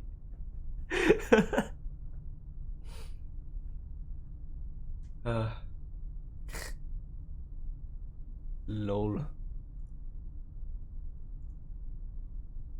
Look at this beautiful boy. I'm just gonna put good old Ray up there for now. Pretty tragic, not gonna lie, but ironically funny. Yeah. In hindsight. Hello guys, welcome to my show where we look at authors in their old age before they passed on.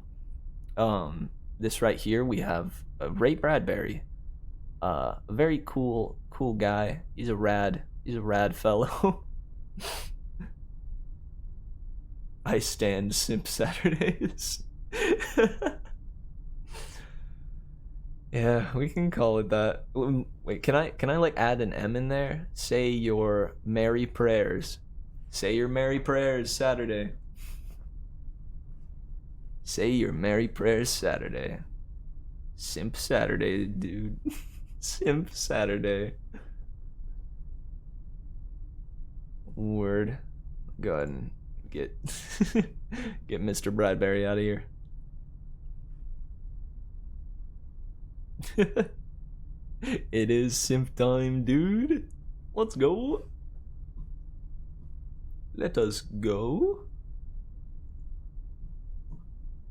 Alright. I was planning on doing some Skyrim scrolls with Lucas. I don't know. Are you guys up for like maybe 30 more minutes of streaming? For reading some Skyrim stuff. Or I may actually ask him if we can do it tomorrow. Dude, I feel I don't like that I keep pushing it off, but I started late-ish again today because I was getting the theme song ready. Dude, it is shocking how long like mixing can take.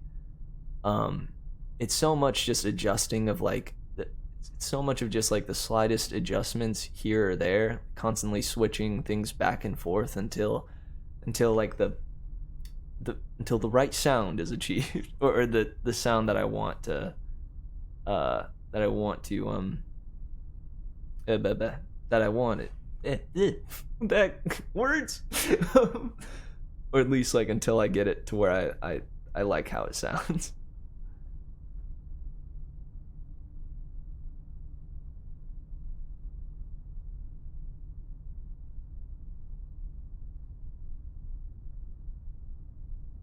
Dude, did it block Crample? Did it just block Crample? What?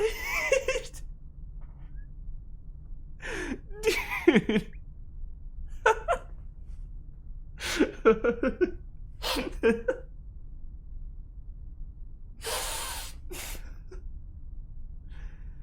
Oh my god, dude. Guys, don't ever say Crample in this chat ever again.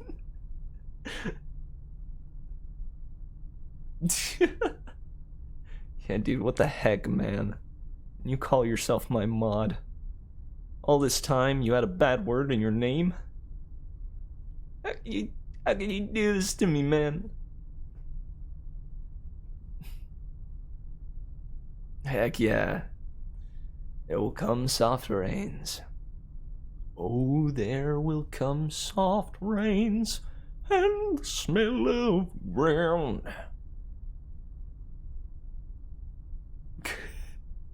Crampy. Dude, Crampy is blocked too, even with spaces. Dude, why are all of these blocked? I'm genuinely confuddled and confused. Like this even like hear me out here. I could have like gone in and like blocked like a bunch of like Coleman's names, like and versions of his names in like a crazy like prank, and that would have been amazing. But I didn't. This is just the this is just the freaking like I guess Twitch system or Nightbot. Either Nightbot or Twitch is just not having it with your name, Coleman. What the heck? That's funny as frick, dude. Funny as a frickin' pickle. Hang on. Let me talk to Lucas.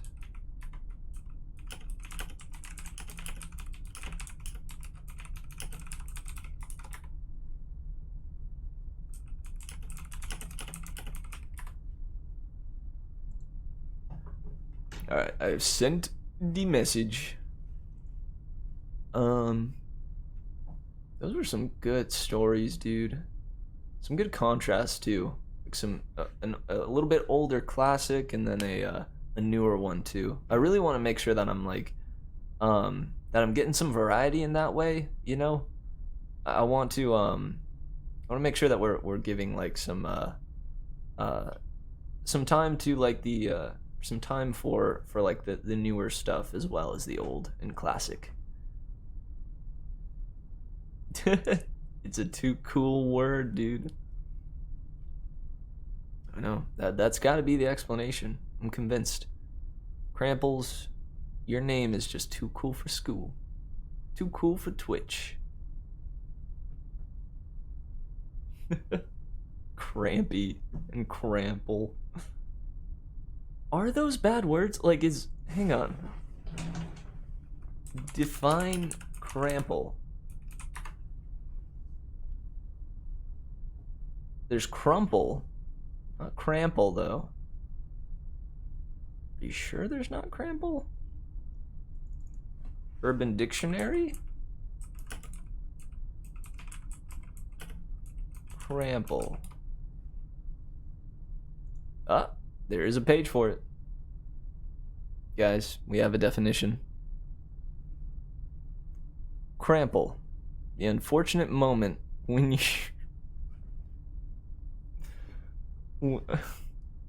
It says the other word for it, but when your butt cramps while playing good old rugby with your mates. I don't know. I think it's an okay word on Twitch. It says it says the word for butthole. BRB. I'm going to see Crampy's cat. No worries, dude. We're waiting on Lucas anyways. Which he may or may not respond though. I'll give him like maybe 5 more minutes. Till then, we can chill, hang, relax, hang loose. Oh, dude. Yo, the first one with the little Skippy down below. It's a heckin' good thing. Dude, the one in the tie is so good.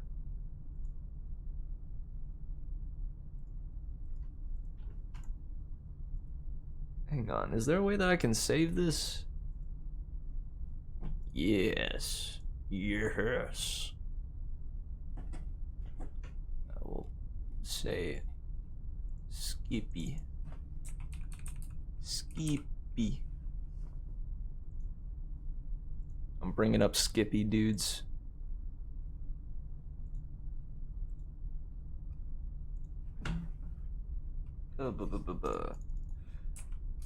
Skippy.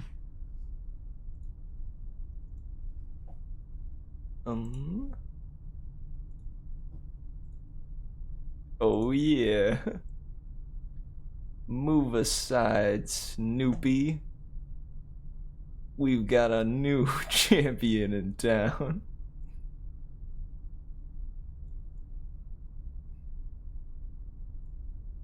Oh, heck yeah, dude.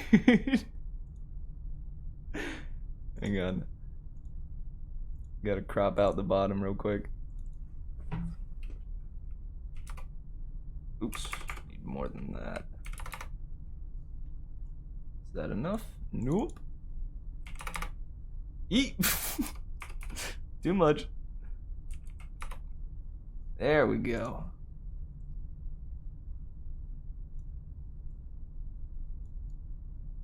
That's about right. Now this is epic. Oh heck yeah, dude. He's poking in. He's hanging. Oh, yo, what's up, Lucas? Sorry, I had important cat things to do. Oh, it isn't working. I didn't even know you were live. Lol. Oh shoot, I don't know. I sent it in the announcements for in the Merry Mitch Discord. But no worries, dude. I am sad that it's not working. Do you think we can get it working by tomorrow? I would love to be able to do it tomorrow night. You know. Oof. Even has tie. He's looking pretty smart, not gonna lie. Yeah, dude.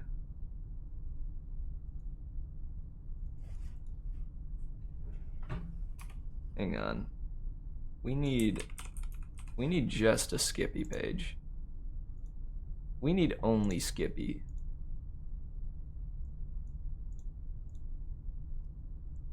Only Skippy. Oh, whoops. It still has the crop. Only Skippy. Skippy runs the stream now, guys. I'm sorry. Yeah, he's got a new 9 to 5. He's actually gonna... I didn't want to, like... I don't know. I didn't want to tell you guys this way, you know? But he actually is taking over. I'm done with the business, you know? I feel I'm getting old. It's time for me to retire, and the younger chap to take my place, you know? Right on, Lucas. Yeah, I'm hoping tomorrow works out. Just let me know.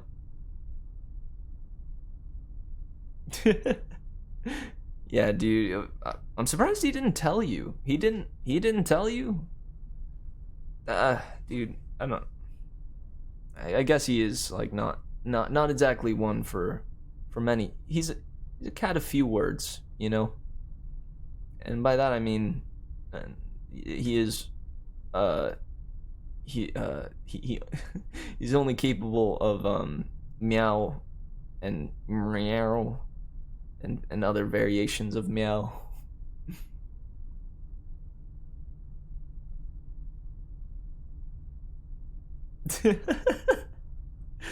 No, Cade. You can't have him. You can't have him.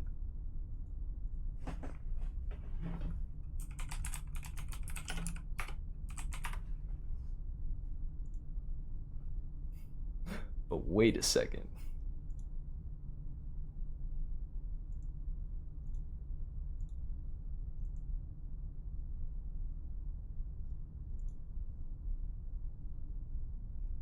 No.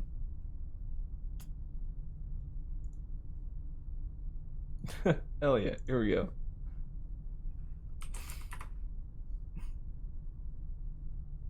Oh, yo. What the heck? What? Hang on, dudes. What's up? Sorry, we just got a fair spike in viewership. How's it going, guys? Sorry, Skippy was running the stream for a second. But worry not. We're back in action. Stream got laggy for a moment. Yeah, it might be the influx of folks. How's everybody doing? It is it's late in the night. We've read 2 stories so far. I'm currently attempting to put Skippy into a jar. As per the request of Ninja Cat. Oh. This isn't nearly as transparent as I was hoping it'd be. I can make it work. Hang on.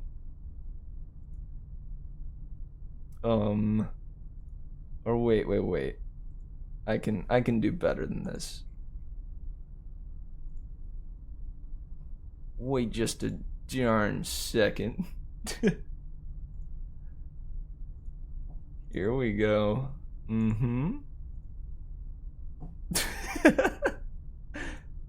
me multiply. Yeet.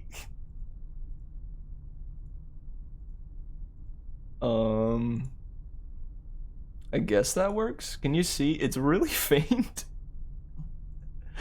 Do you see the jar around his head?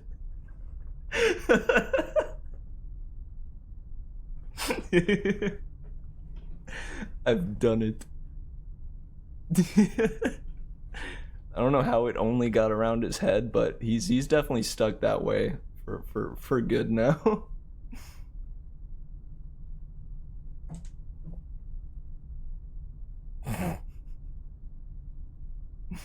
Shorty, dude. Can I turn it upside down? Nah, I don't think so. Oh. I could maybe do that. I really, what I want to do is find a better jar image. but I feel bad. I didn't prep my I didn't prep enough jar images before the stream started. Which, you know, guys, that's really on me.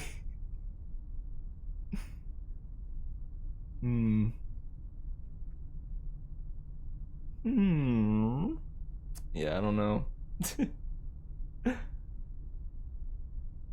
I could search for a jar image all day long, but with more peeps here, I don't know. Do you guys want me to keep on going? Could read the arena, or no, sorry, we could read the Sentinel by Arthur C. Clarke. That was the only other story I had prepped for today. Sadly, the other one that I had prepped is a little too long for the hour that is at hand.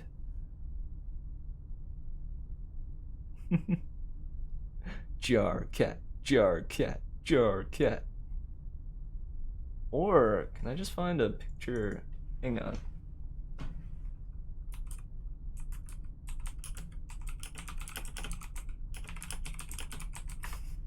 Is this a thing?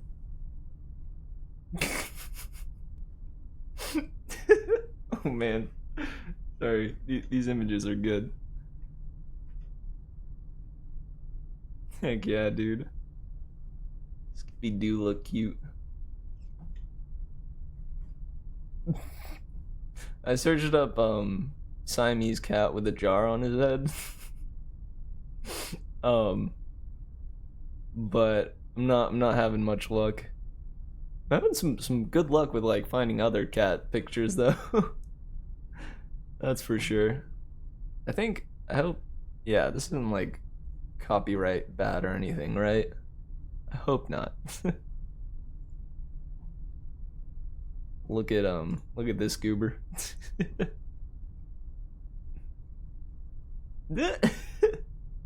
Yo.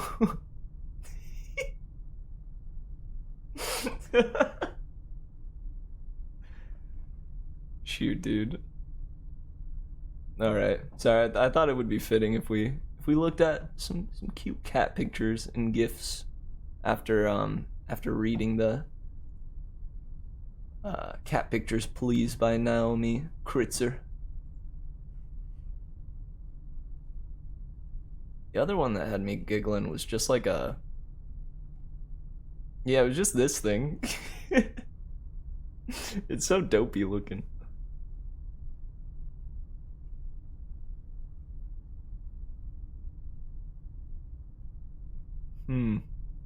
Well, this is what the AI wanted. Dude, we're giving in to its whims, and I'm absolutely okay with that. Aw, dude, this cat is good.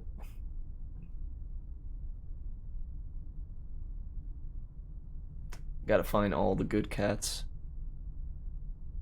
I would like to know how many cats are on the internet. You know, not like how many cat pictures, but how many cats in recorded history have been on the internet and photographed. That's what I'd like to know. I doubt we could probably calculate them all. The AI could, probably. Oh, this guy's a thief. Dude, that look in his eye. Oh, whoops. That look in his eye. Look at this goober. Menacing as heck.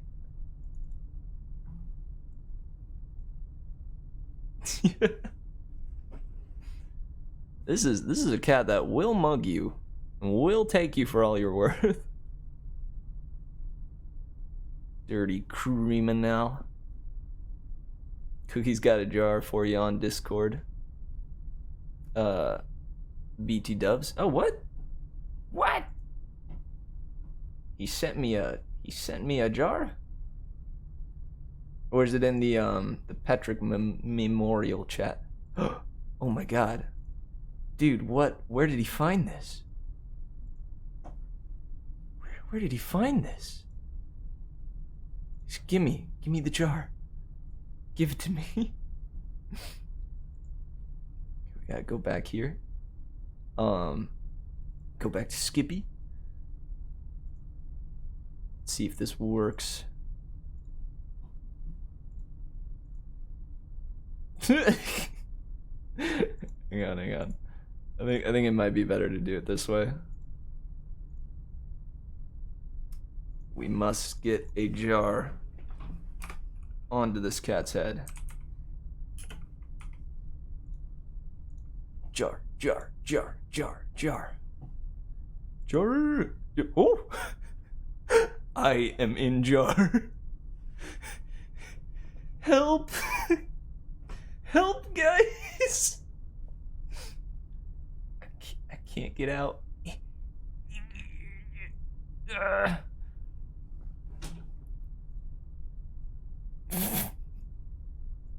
Dude, this thing is massive. Ah! Pay no mind. Dude, this image is how did Cookie find such a quality jar image? I'm impressed, surprised, elated. Oh, dude, now he's ready for space. Now he's ready for space. Oh yeah, dude.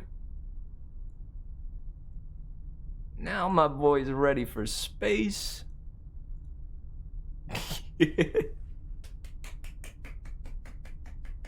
Round of applause, please.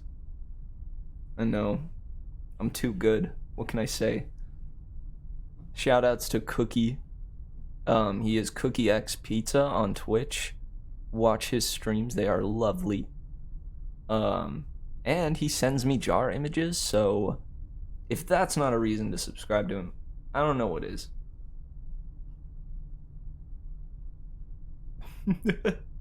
Oh yeah, dude, the rotation.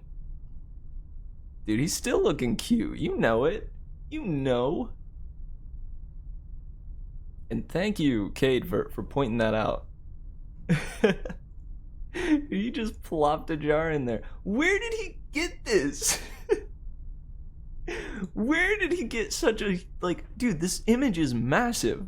Did you see, like, how big it was when I first put it into the system? It's a massive jar. Hang on, we can get the jar onto the Skippy too. On the Skippy close-up. Flip vertically. We can just have him like fully in a jar. Flip vertically. Yeah, he's just fully in.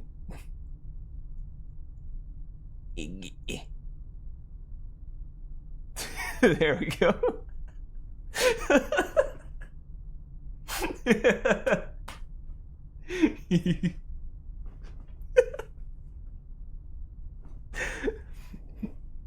Can this just be my stream now? For all time? I just want to put cats in jars. Don't take that out of context. Cookie claims he doesn't remember. Well, hey, that's A-okay. It's A-okay by me.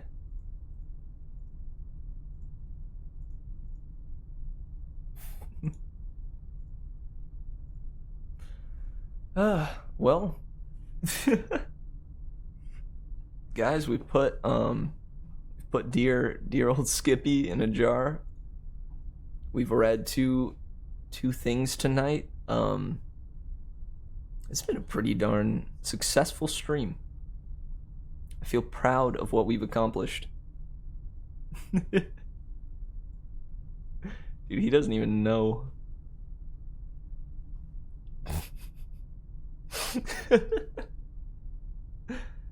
My internet is doing the stream way too laggy, so I think I got to go. But I have had a really good night and such a nice time with Skippy. See you in the next stream. Yeah, I'll see you then, May.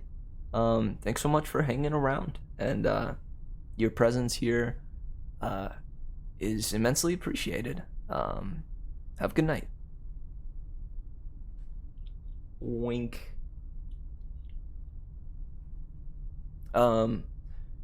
Yeah, dudes, I think I am gonna start moseying towards ending the stream. This has been an awesome night. I had a lot of fun, but I think we ought to bring it to a close. Don't want tonight to go too late. got honestly like I'd planned to end it at 1, but I did get very I did get very derailed with the whole needing to put Skippy in a jar thing, which was a necessity. It was a necessity.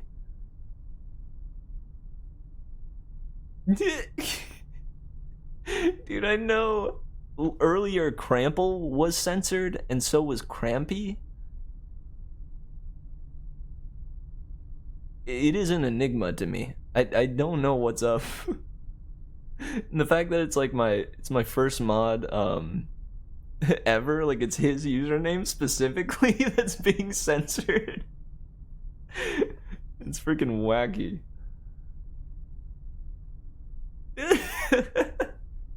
Dude, you gotta censor that shit, dude. It's worse than like other bad words. It's even worse than those ones.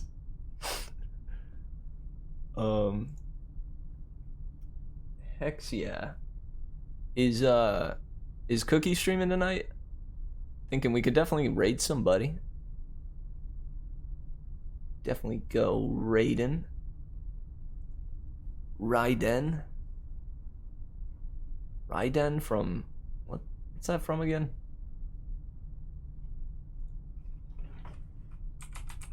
Let me see if there's anybody reading. There is somebody reading. You guys want to go raid them?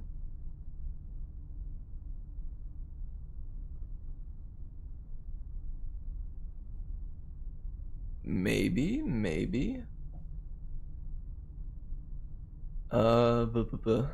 Yeah, we could raid somebody else. Oh yeah, we could raid them. I can't promise everyone's gonna stick around because I think we're all planning on heading to bed soon, but you can jump in initially.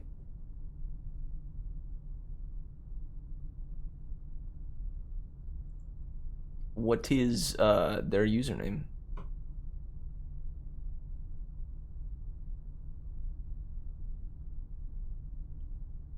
You can run the command whenever. Sick. Yeah, dude. Well, guys, this has been an awesome weekend. It was the first time I tried out Fantasy Friday, which I think was a huge success, especially with the last story, Boy and His Goblin. That one was primo. Also, I think before like Fantasy Friday on Thursdays now, we're gonna be streaming the D&D game. I just wanted to shout that out again to make sure everyone knows about that. I'll probably be saying it throughout the week, like as it comes up. I'm really excited for it. Cade, Mr. Ninja Cat, is a incredibly good DM, and I'm excited to see what he has in store. But the whole weekend was fantastic. The spooky, or the Simp Saturday, the discovery of that title too was fantastic. And yeah, we just had some good times, some good moments. I'm gonna try to make the streams during the week a little bit longer for Percy Jackson, where I read like 3 to 4 chapters instead of 2. So yeah, hope to see you there. Know that they'll be longer, so you don't have to stick around for the whole time, but I'd certainly appreciate it. Alrighty, I'm gonna go ahead and start playing that there outro music, and we can call it a night. There we go. Outro music. Engage. Outro music. Hope everybody has an awesome night. Stick around for the raid if you like, but if you go, remember to spread the merriment. Be good to yourselves. You know, if opportunities arise that will be to your benefit, take them. Alright, much love, guys. I love all my wildflowers out there. Keep on swaying. Good night.